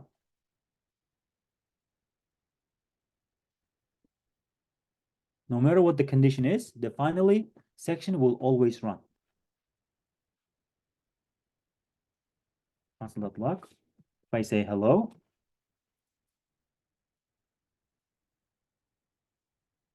let's see where we messed up. Use effect is not defined. Did I not? Oh, where am I getting the use effect? Where is it?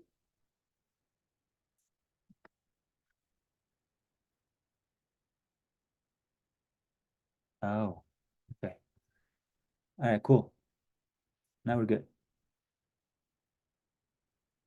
All right, so if I refresh, I see my loading state, that's fine. But yeah, I forgot to show you guys the actual thing. So in my console, as you guys can see right here, hello, right?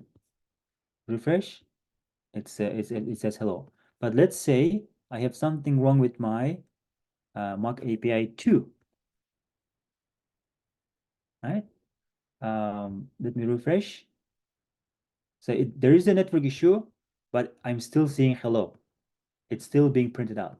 As I was saying, no matter how the try catch works, whether it's a good or bad, there's error. The finally section, the final block will still run. So that's why right over here, we can put set loading to false.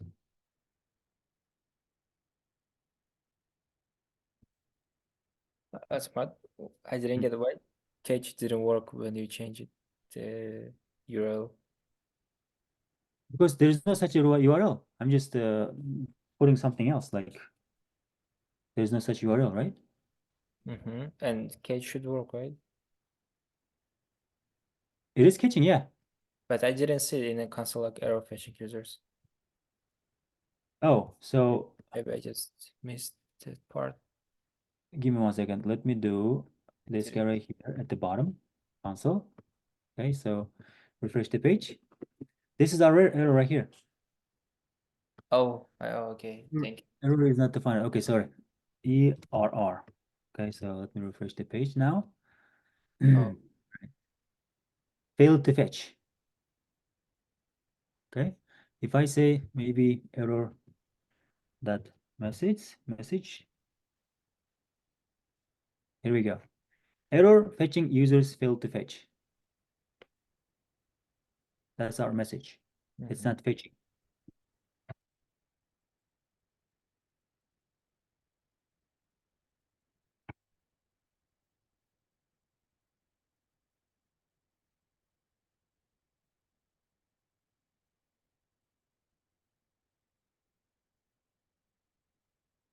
Right, as soon as we get the data, we are loading it up.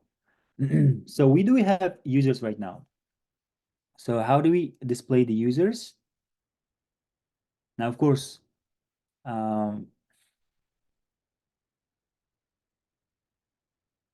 need to pass our users down to users table. That's where we are displaying it. Okay, that's where we are displaying it. So users table, let me move down here. We are getting users from our parent. All right, so now inside our users table,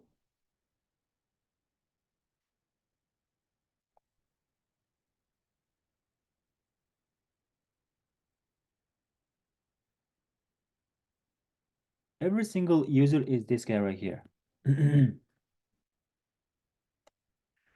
Users.length. Let's check the length first. If we have something, right? If we have something, then we should display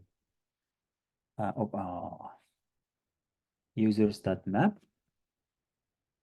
Every single user will return this guy. Okay, but if there's no data, what should we return? We still return a tr. Okay, we'll still return a tr, but inside we can put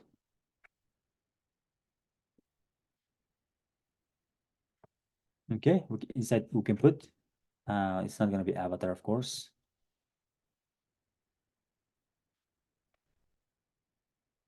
No records found.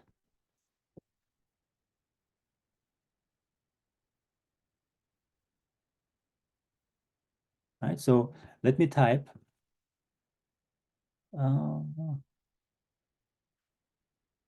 constant users is equal to empty. Of course, we cannot put it, but let me type users 2, and let me type to do this guy right here. Right, no records found if it's empty.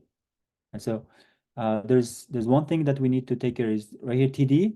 We have a thing called call span, and we have 1, 2, 3, 4, 5, 6 span through 6 columns.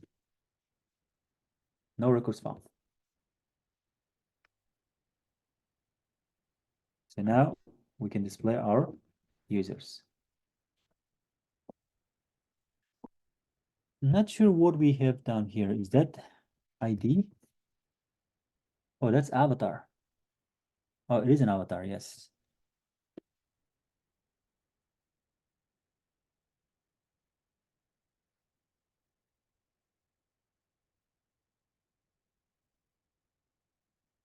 Right, so what information do I have for the users?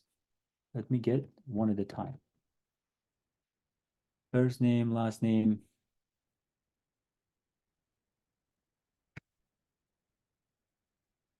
First name, last name. Of course, I need to get the ID. What else are we trying to display? Email, birth date.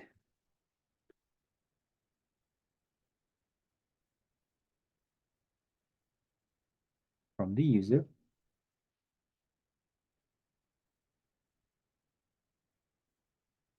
First name, last name, email,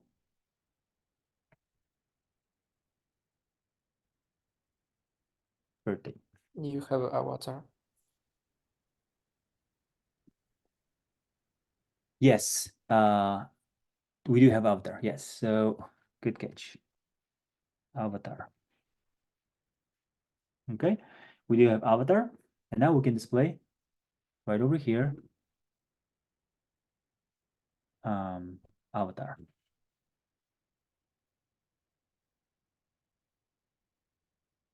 And when we are mapping, we need to put for each TR a key, and that's going to be ID.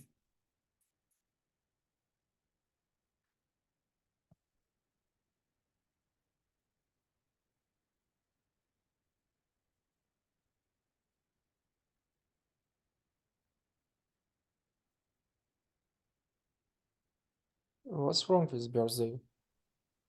Yeah, we need to format that, okay? So we need to put some function down here to format. So let's just say format birth date. Okay, and that's the string, right? Birthdays are strings. We can convert this string into something like a good looking thing, like January 1st or something like that, okay? So to do that, let's just say we receive the date string, okay? Return, still, we're going to be using our new date, okay? We're going to provide the date string and something called the locale date string. So it's not going to be time string. The time string will show like 11 column 05 PM AM, something like that, right? So we need to locale date string.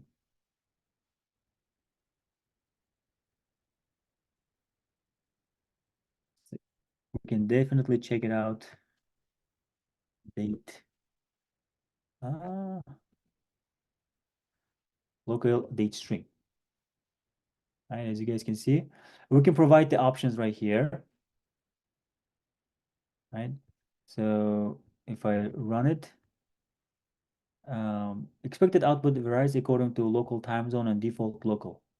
Thursday, December 2012. Okay. And so something like this. We want something like this. So we can utilize from this option right here. But in this case, we need to provide new date, and we are providing the date string to this event. And then we need this part right here to locale date string and undefined options. Okay, to locale date string options. So for the options, let me just copy paste the options. We don't want the weekday, the long version. Year, month, and day should be fine with us. Okay, so I can grab this function and put it right over here.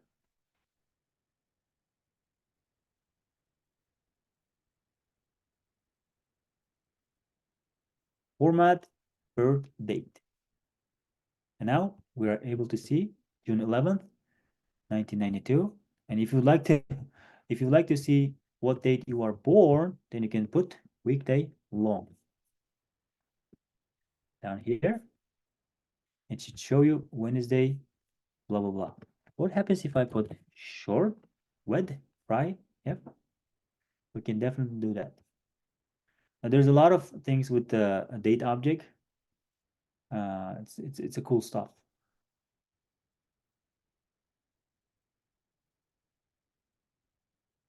Do you guys want to take a 5 minutes break? Yeah. Let's do Yeah, it. sure. Fine. Yep. Let's take a 5 minutes break.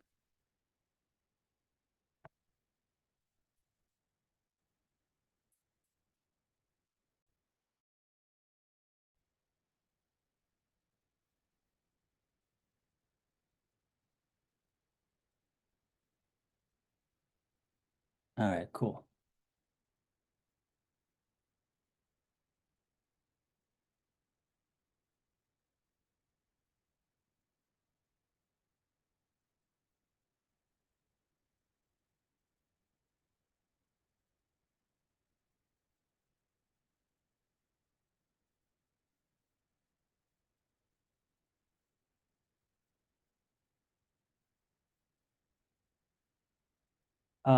Yeah, one thing I forgot to mention to you guys is that when our app.js loads up like this, right? And we run the use effect and we check if we have a token. Okay, we check if we have a token. So that's fine. As soon as okay, the token, if the token is there, we are logged into our application, which is fine. And logged in will be changed to true, and we'll start loading this guy up, right? So when we load this guy up, basically users right here, it will mount this component. When this component mounts and we run this use effect again, now we fetch the data. Now inside this fetch users, we can definitely check if the tokens still exist before we send out the query. Okay, so inside our fetch users, we can do the same thing. Constant token. Let me grab this guy. Constant token, local storage, get token. Right? Local storage, get item, token. And we can check.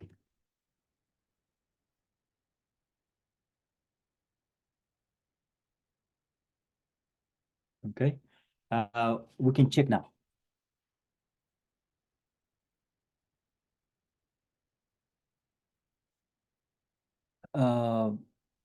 What I'm trying to implement is that, let me see. Okay, cool. What I'm trying to implement is that if the token, we don't have a token, right? We don't have a token, we can set the error. Let's assume that there is an error. This constant error, same thing, set error to display in this page, right? So our initial error was displayed over here. When I type something else, login, invalid email or password. Okay, that's the login page error. But the login error I'm looking at this right here is that if we have access to fetch this data. If you don't have access to fetch this data, then we can show our error. Use state, initially empty. And now if the token is null, if we don't have a token, then we can say set error, right? No token found, right? No token found. And we can just return from the function, right? So what I'm trying to apply right now is instead of a use effect right here, I just want to add some random button over here, right? So I'm going to just say button fetch users, and then on click, I would like to say fetch users. Invoke this function instead of invoking it as soon as we load it up. Oh, it's the thing about is that yeah, I need to click the button though, right? So the button was a bad idea to put the button down there. What we can do here, we can get this button and put this button right over here, right? But of course, we need to wrap these guys into a single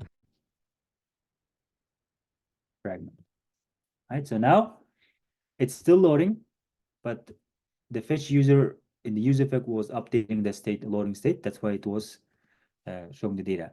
But now if I click fetch users, I'm getting the data, right? Okay. If I refresh, it's going to be the same thing.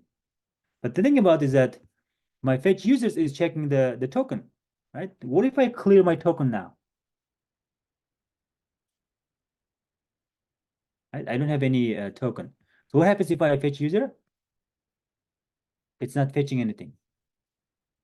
Okay, it's not fetching. It's not fetching. So How can we lose the token if we will not log out? Is it some problem from server or what? yeah, Well- usually, yeah, it's usually if you don't have a token, we should basically instead of set error, we should log the user out, right? Because the token is gone, right? For that, we can definitely use set logged in to false, and yeah, set logged in to false, because we should not be able to fetch the data.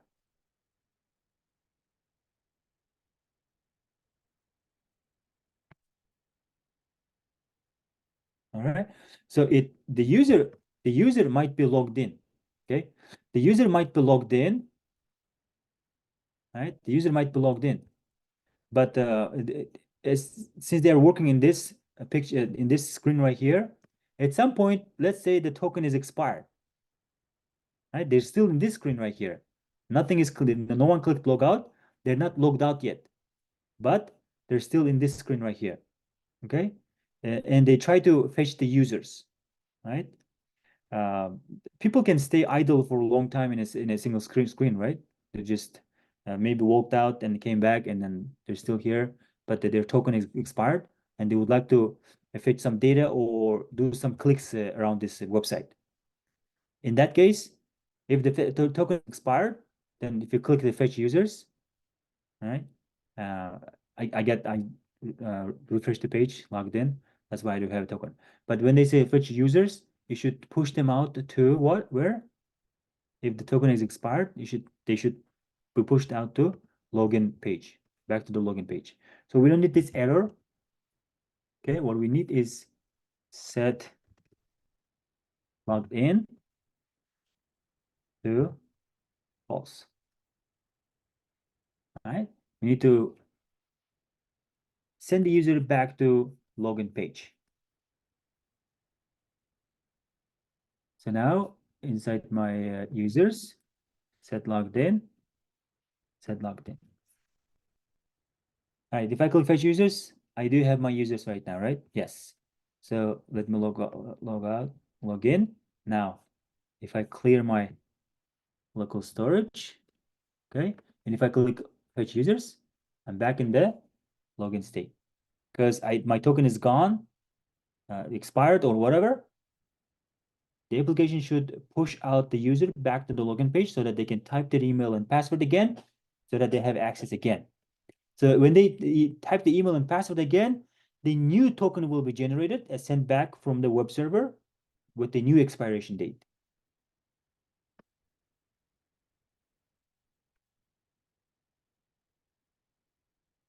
Okay, fetch users. But we don't want to fetch users. We want as soon as our use fetch works.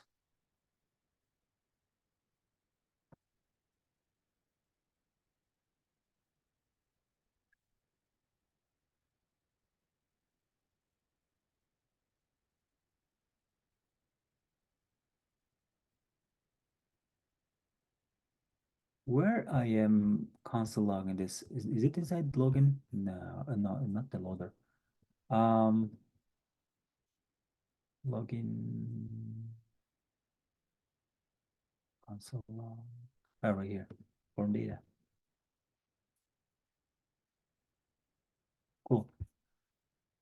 Any questions so far? We're good? We're good? Yeah, so you just deleted that button. If you will clear again, he will send us to login page automatically, right? Without clicking any button. Can you just clear local storage? Of course, yeah. We can definitely clear our local storage. Let me just clear it like this. So click local storage and click this guy right here. Right? Nothing is there, key value. So if I refresh, we'll After send- refreshing. Okay. yeah, after refreshing, yes. Mhm. Okay, it's good. Cool. All right, so we need to go down to our users table. Right? Everything is happening right over here. These guys can be definitely taken out of this scope and put it into its own function files as a utils. That's fine. You guys can definitely work on that. Okay. So what else we can do here?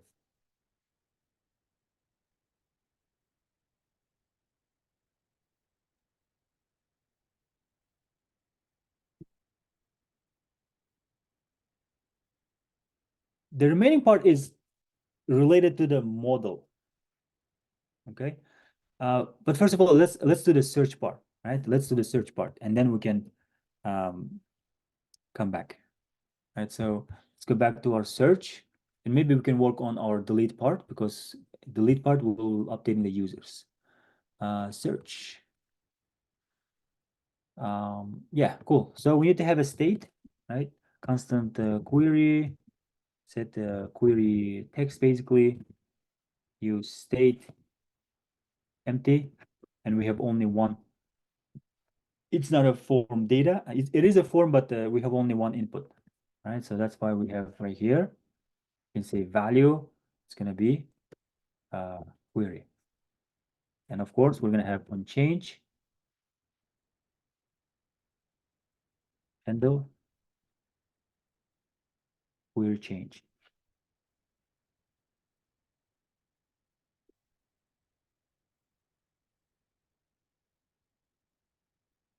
Event, set query, a dot target that value. Okay, all right, so I need to put the handle, change query. And of course, we have a button, but you guys can definitely convert this one to, as soon as you type it, it will just search the specific user, right? But we can work with the buttons, we can work with the search button too right now. So for that, handle, submit.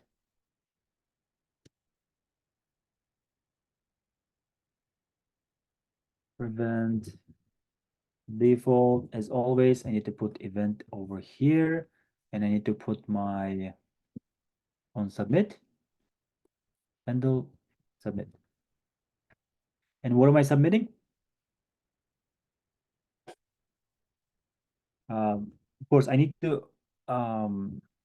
handle user search, right? So this function will be coming from the parent, right? So I need to provide with this function the query, right? The query string.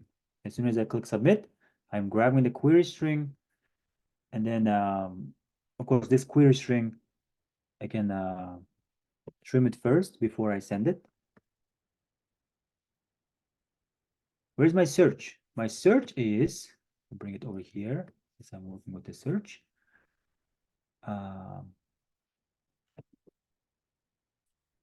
I think it's inside my users. Yes, right over here. Search. Handle user search. And now I need to create a function, constant handle user search. And I'm grabbing the query. Okay, I'm grabbing the query, and I need to search this user based on that query.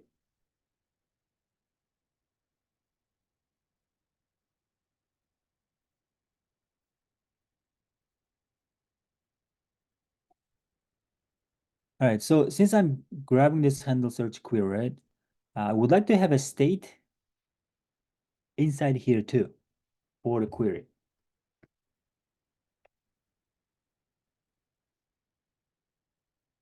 Query string. Query string initially empty. And now as soon as I get my query, set query string with the query. Okay, but what am I doing with this query though? I need to somehow filter my users, right? Now, as soon as my users component loads up, I will have a query. Yeah, I will have a query string, and based on this query string, I need to list out the filtered users, not users. Okay, so constant filtered users. Okay, so users dot filter individual user, and return. I need to check user dot. What am I checking now? We have a lot of stuff to check, right? We can check the first name, we can check the last name. All right, so first name, first we need to convert to lowercase first. Includes the query string, not the query, right? Query string. If user first name to lowercase includes query string, we can also say or last name. Okay, if user that last name to lowercase includes query string, then display it. So now instead of users, I can pass down this filtered users to my users table.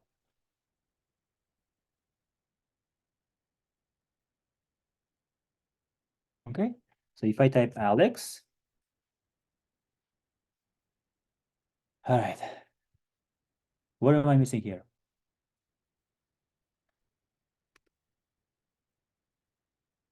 Where does this phone came from? Okay, cool. So we're missing something over here. I User think something with the state, maybe when I watch it.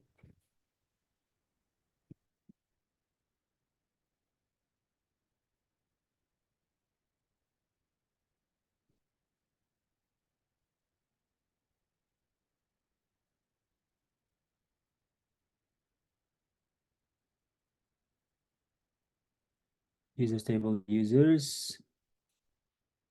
Yep, users.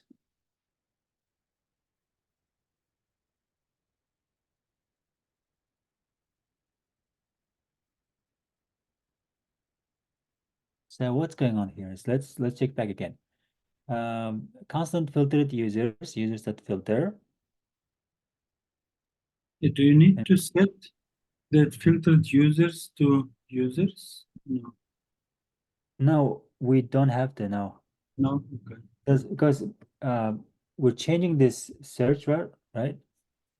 Something is wrong with the search. Let me see. But on change, handle query change value, query type text to class name. No, yeah, we're good at that. So on submit, handle submit, handle query change, set query the value.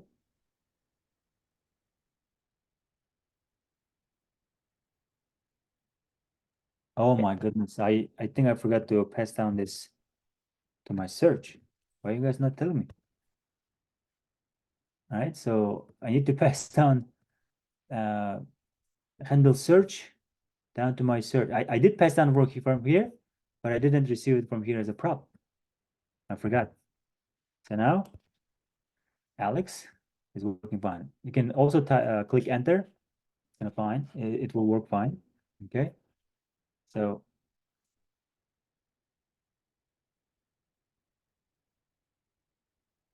let me type my name.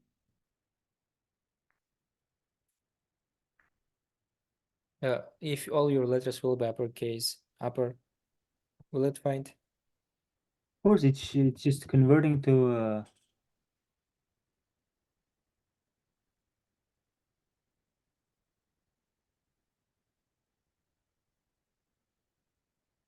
what's wrong now?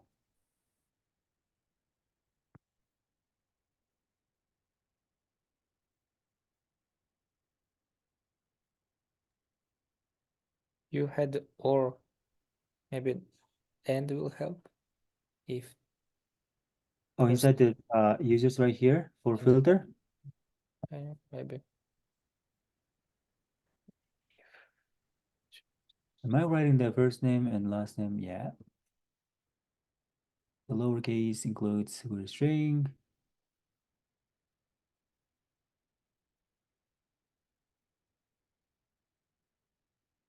Oh, one thing we forgot, guys.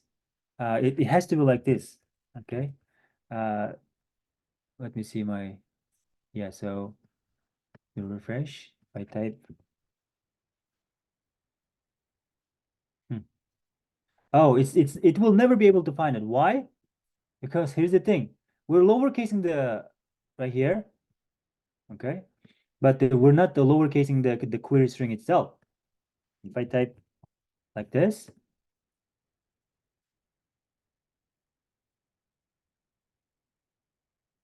right? So what I'm thinking is that we need to lowercase this guy too.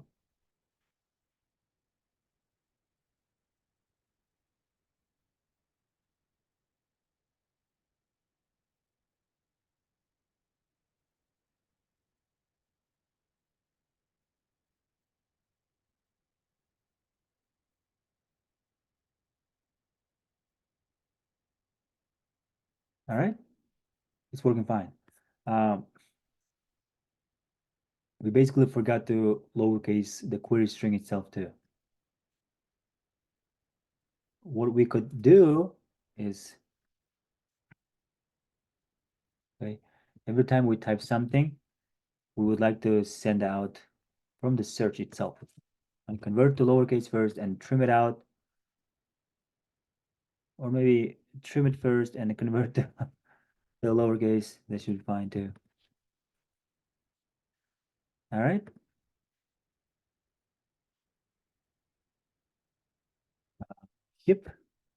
Hipolito.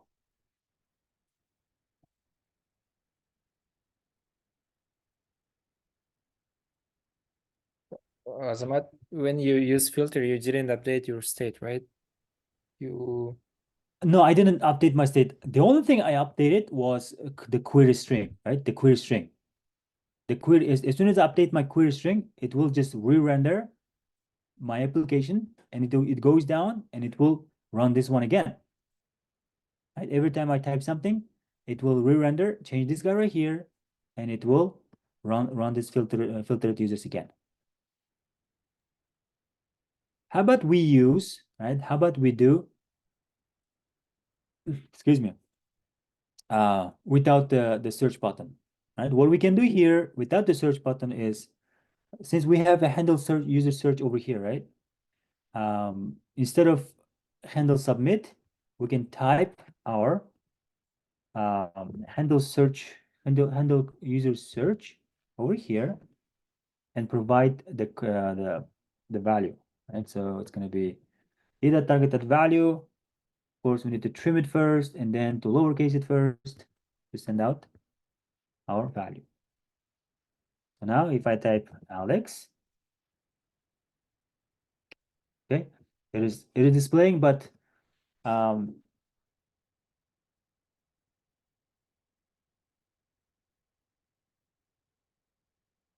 okay, so handle query change. Yeah, but in that case, we will not have this value over here. That's the main issue. We will not have that value over here since we need to update the query. Oh, you know what?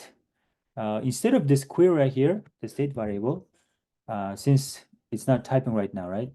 So we need to pass down this guy right here down to this search, because that's the one we're updating. and then receive it as this inside the search. And now we can pass this query string down here. Let me do Control Z, comment this one out, and put this guy right here. All right. So now, as you guys can see, if I type Alex, it's showing Alex. And if I type EV, it's showing EV. If I type Kulas, it's working fine without the click button.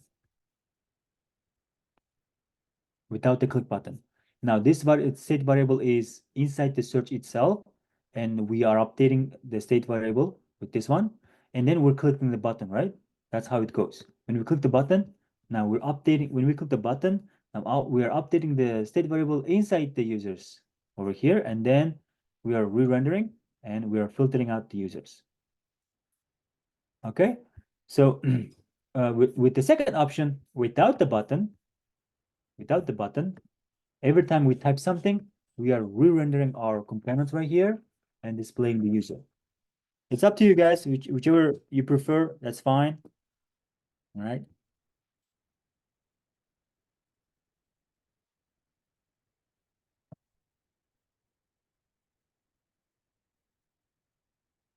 Cool. Any questions? I guess no. Please don't guess. Ask question. What's the No problem? What are you guessing right now? Like, which part is confusing for you? No, nothing. Okay, cool. Just- I am thinking cool. about, yes, I'm Can you thinking about explain more about the memo and the use callback? How do we use them? yeah, we will have time for those to explain. Okay. Don't worry about that for now. Yeah. So we will have a lot of days with you guys to learn. Yeah, next week, Monday, we'll try to learn new concepts. Okay. But I'm not sure if the 24.2, if the use callback and other hooks are in the schedule.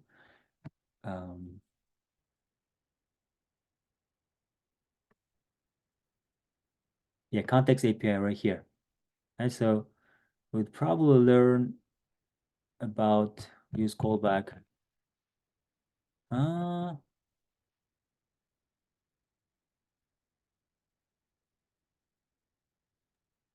Yeah, I need to reach out to someone at SATEC, see that where the detail of the curriculum, like when we teach the use memo or use callback. Next week we have context API. We will get rid of up drilling, so we'll see. Okay, cool. So we're done with the searching. That's done. Okay, Azamat, can you please open the previous file, please? Just one. The search? Yeah. Okay. Yeah. Query. In line 14, you are Yes. sending to the function query. What is query here? You don't have any query. You don't use. We have no. For the button, for the click, I'm not using for the click right now. This function doesn't work. Oh, okay. All right. Okay. So I changed the logic, right? Yeah, I see. Yeah, I thought both of them work. No. Both, Okay. both of them doesn't work. No. Only But one. the first logic was this one right here, and we had the local state for search component. Okay, and then we didn't have this query, right? And then this guy was here, and this guy wasn't there. Yeah, I see. Thank you. Yeah, absolutely.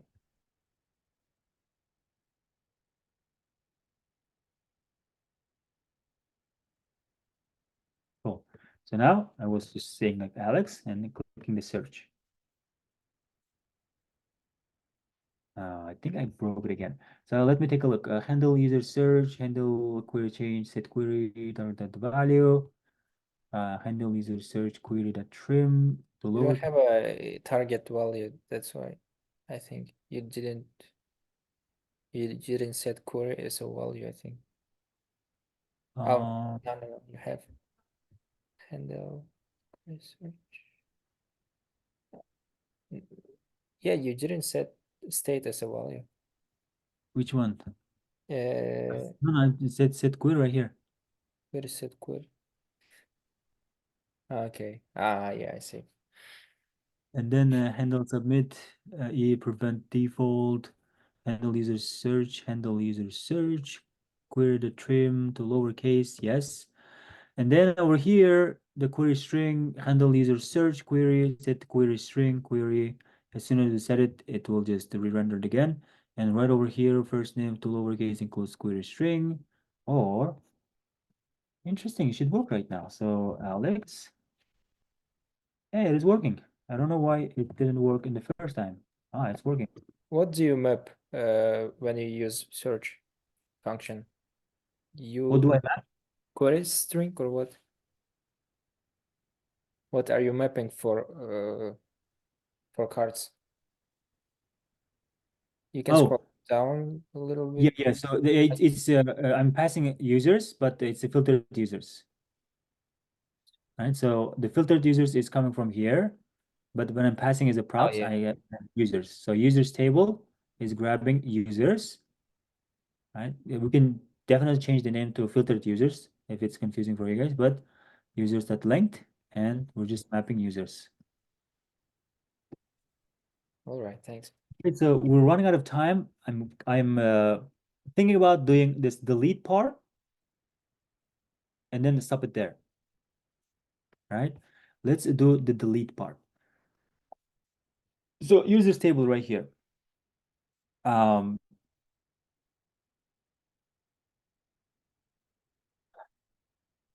So we definitely need to have on click. Okay. Handle user delete. And then we pass down the ID. Of course, this handle user delete will be coming from, because our users is coming from here, we need to pass lift the state up, the ID, right? So we're lifting the ID up. Okay, so it's gonna be user stable, handle user delete. So now, right over here, let me just put it right over here among other, and we're receiving ID, right? We're getting the ID.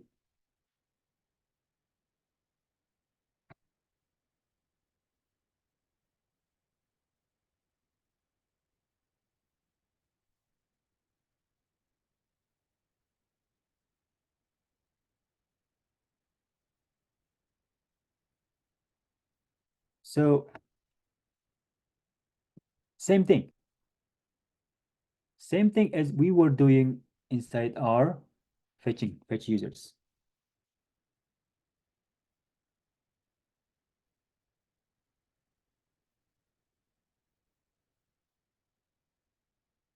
Right? Same thing as we were doing over here. We can grab that one, fetch users, and put it right inside. In this case, we're not going to be fetching user. You can just get the copy and delete user. It's an async function, and we're checking the token. If it's not there, then log the user out. If it's there, then we can use the user's URL, right? But we need to put the ID at the end. Okay, so we're receiving ID, and now we will use this delete users inside our handle user delete.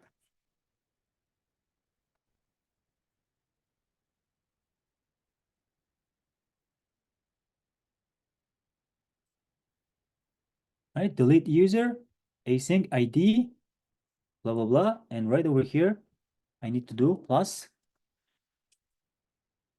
How does my, okay, it's the slash users, right? So with these guys over here, with the mock API, if you do one, that's gonna be get, right? Oh, it's the ID doesn't found.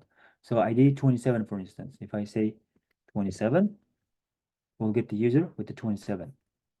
Okay, similarly with the get, It looks exact same thing, but in this case, we're going to use method delete and put the ID at the end.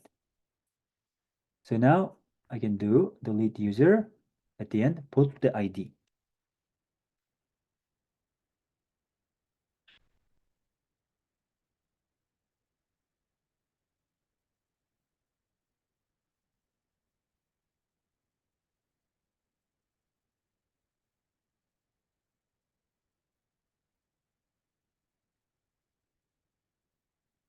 All right, so this is the first option.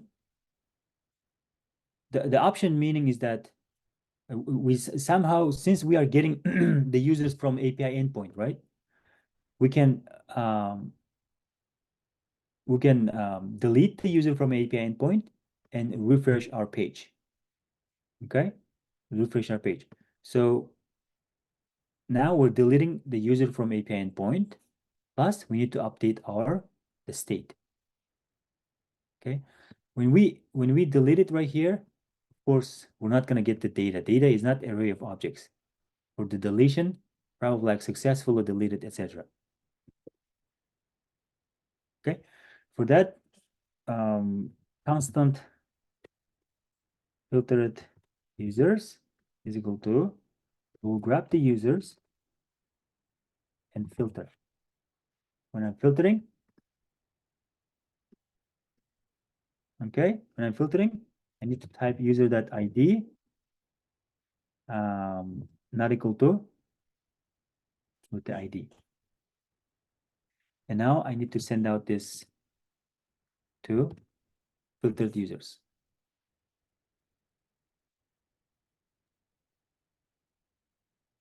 Azamat, where did you fetch first time? In user table? Right here, yes. Yeah. Fetch users. You fetch it 2 times, right? Or only one? Only one time.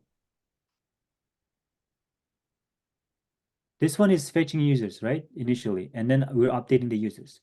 So now when I delete the user, yeah, when I delete the user, I'm reaching out to my API endpoint and then delete the user, right? And then updating my state variable. Okay, I thought you brought from different file and using same state. Like, okay, thank you. All right, cool. The thing about is that when I click delete or whatever other options that I have, my set loading is already false, right? So I need to turn it on real quick first. Okay. When I click the delete, I need to turn it on and then refresh my page. I mean, it's gonna be re-rendered because we're updating the users, set users, right? And then eventually the set loading will be turned back to false. So if I click delete, it's deleted. All right, delete, deleted. All right. We did, it's automatically deleting without any confirmation. Okay, so we don't have time to apply the model, but eventually we were supposed to do, when I click it, the model will pop up and say, are you sure you would like to delete this user with ID? And then we click yes or submit, it will delete like this. And then it will refresh the page. Okay, but the logic over here is that when I click delete, I need to set the loading true because I would like to see the loading first. And then this process will continue. And then as soon as we update the user, we'll set the loading back to false. Azamat, but if you will fetch that URL, the original URL, he will have the previous all users, right? If you we did some similar project. In that project, you really removed from that URL.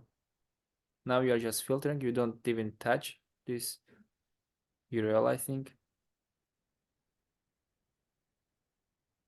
So the original URL is not modified, right?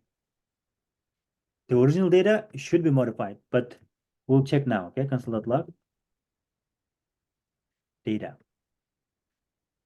Right? It looks like it's not modified because if I refresh it, I should not be able to see over here because I'm deleting it, right? When I delete it, this guy should work fine, but let's check it out. Delete. Oh, You don't even use the data. You just no. It's, yeah, you're right. Yes. It's not about the data. Mhm. Since we are using delete method, what are we missing with the fetch? We're missing the option, guys. We're Yeah, missing the yeah. So we need to put the method explicitly as a delete method, okay? And yeah, so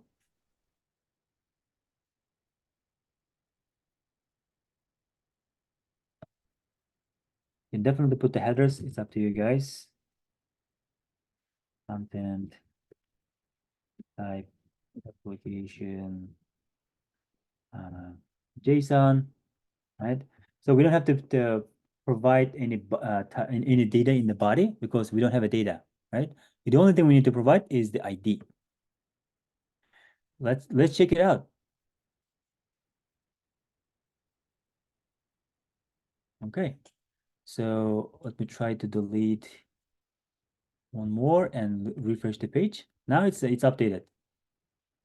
This was the problem that we're not providing the method. All right. When we don't provide the method, it's like a get running the get by default. Okay. Yeah, I deleted it, so that's why it can't find it. So, right. So if I type 31, but without the method, anything by default, it's get. That's why it was just getting the user. It was not updating it. Okay. But now we are able to update it. No records found. Now I need to go inside Mark API to update the data. How can you get back them?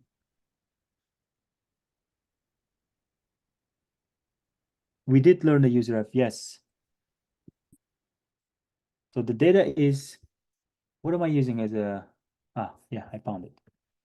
It says 0, but I will provide some data. So now we should be able to get some data.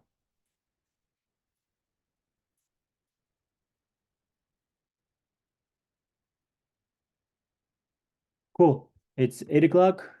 We'll try to finish up next class with the model. Maybe initial 30 minutes, I believe. And then we'll try to learn the new concepts because we need to continue learning new concepts in React, like use memo, use callback. But I need to reach out to someone when we need to teach use callback or use memo. But I see that there is a context API coming up next week, which is good. React router after that. Router and pagination we have with the debounce. That's good. Azamat, we won't do some real world projects, There's you guys like will a do bigger, internship, because yes. because now we are doing just the basics. I know. Yes. We're just doing the basic, but because we're still learning some fundamentals, right? Without learning basic stuff, how you want to jump into the big project? Okay. So in the big projects, we need to learn the router, right? The router is important. Context API, it is, but usually we need to more sophisticated of state management system like Redux, right? So yeah, so just try to learn the fundamentals right now. Even if it's a very easy project, just try to grasp the logic, as I said before, right? Okay. What we yeah. gonna do on an internship? What kind of things? I'm not sure if Said is here. Said is to take care of the internship, but it's gonna be a big project. The project that you guys might show it in your resumes, because we need some sort of real world projects to work on so that we can tell in the interviews, right? Okay, so I worked with a team of this blah blah blah people, and we worked on this one, and my specific task was to work on the backend side or the front end side, blah blah blah. Okay. So It's the gonna be not- e-commerce? I'm not sure about that. Okay. It's I think it changes most of the time from internship to internship. Mhm. But yeah, if it's updated, then it's good, I guess. And I think it's gonna be truck logistic related, the cargo fleet. Mm, I think that's a good idea. I think there is still needs some sort of ideas needs to be generated in cargo fleet. I think they have some problem with the applications. So yeah, I mean, if there is any issues that they're facing, why not to create an application that resolves the issue? So Now, are we gonna do it from scratch or with base code? as far as I can remember, we used to have the ready to go code already. Right? Mhm. I don't remember what was that thing. This SATEC, okay, so this SATEC application, right, also was generated from a pre-built code. And then Marat just set by himself and changed everything he can to apply to his Okay. Got it. SATEC bootcamp, right? Mhm. What was it called? React template. Oh, Teams. No, not that one. No, is it this one? No. React website. No.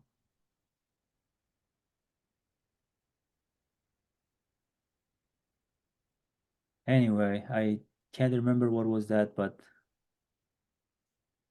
Well, it looks like CTEC website was on React, right? It's made on React. yes. Okay. And it used Material UI.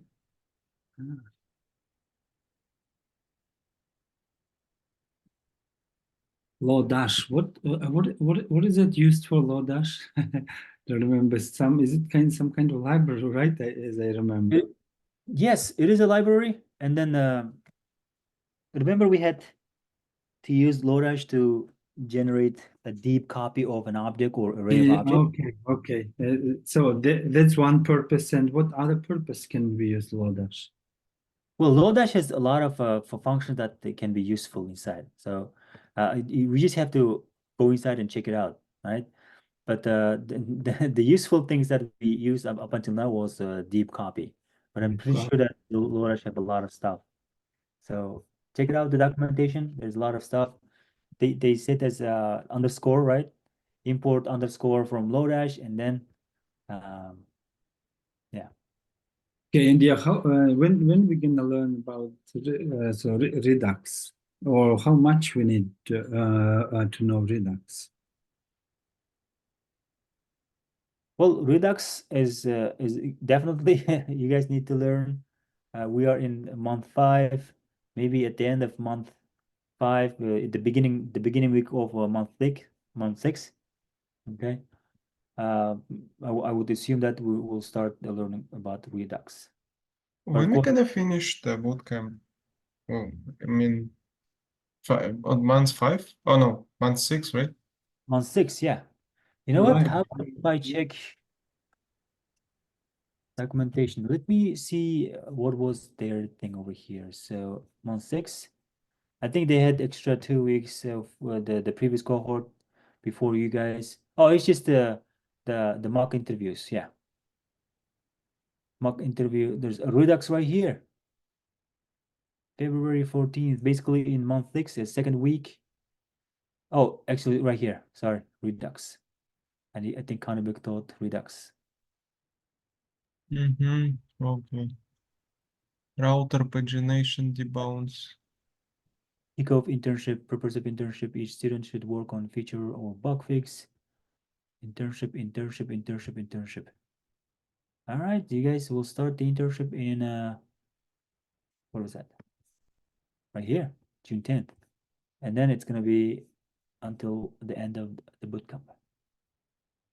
Full technical interviews and graduation. Graduation March 15. Oh, is it for different team? Yes. So whatever you guys have over here, so Okay, June. Okay, thank you for the class. absolutely.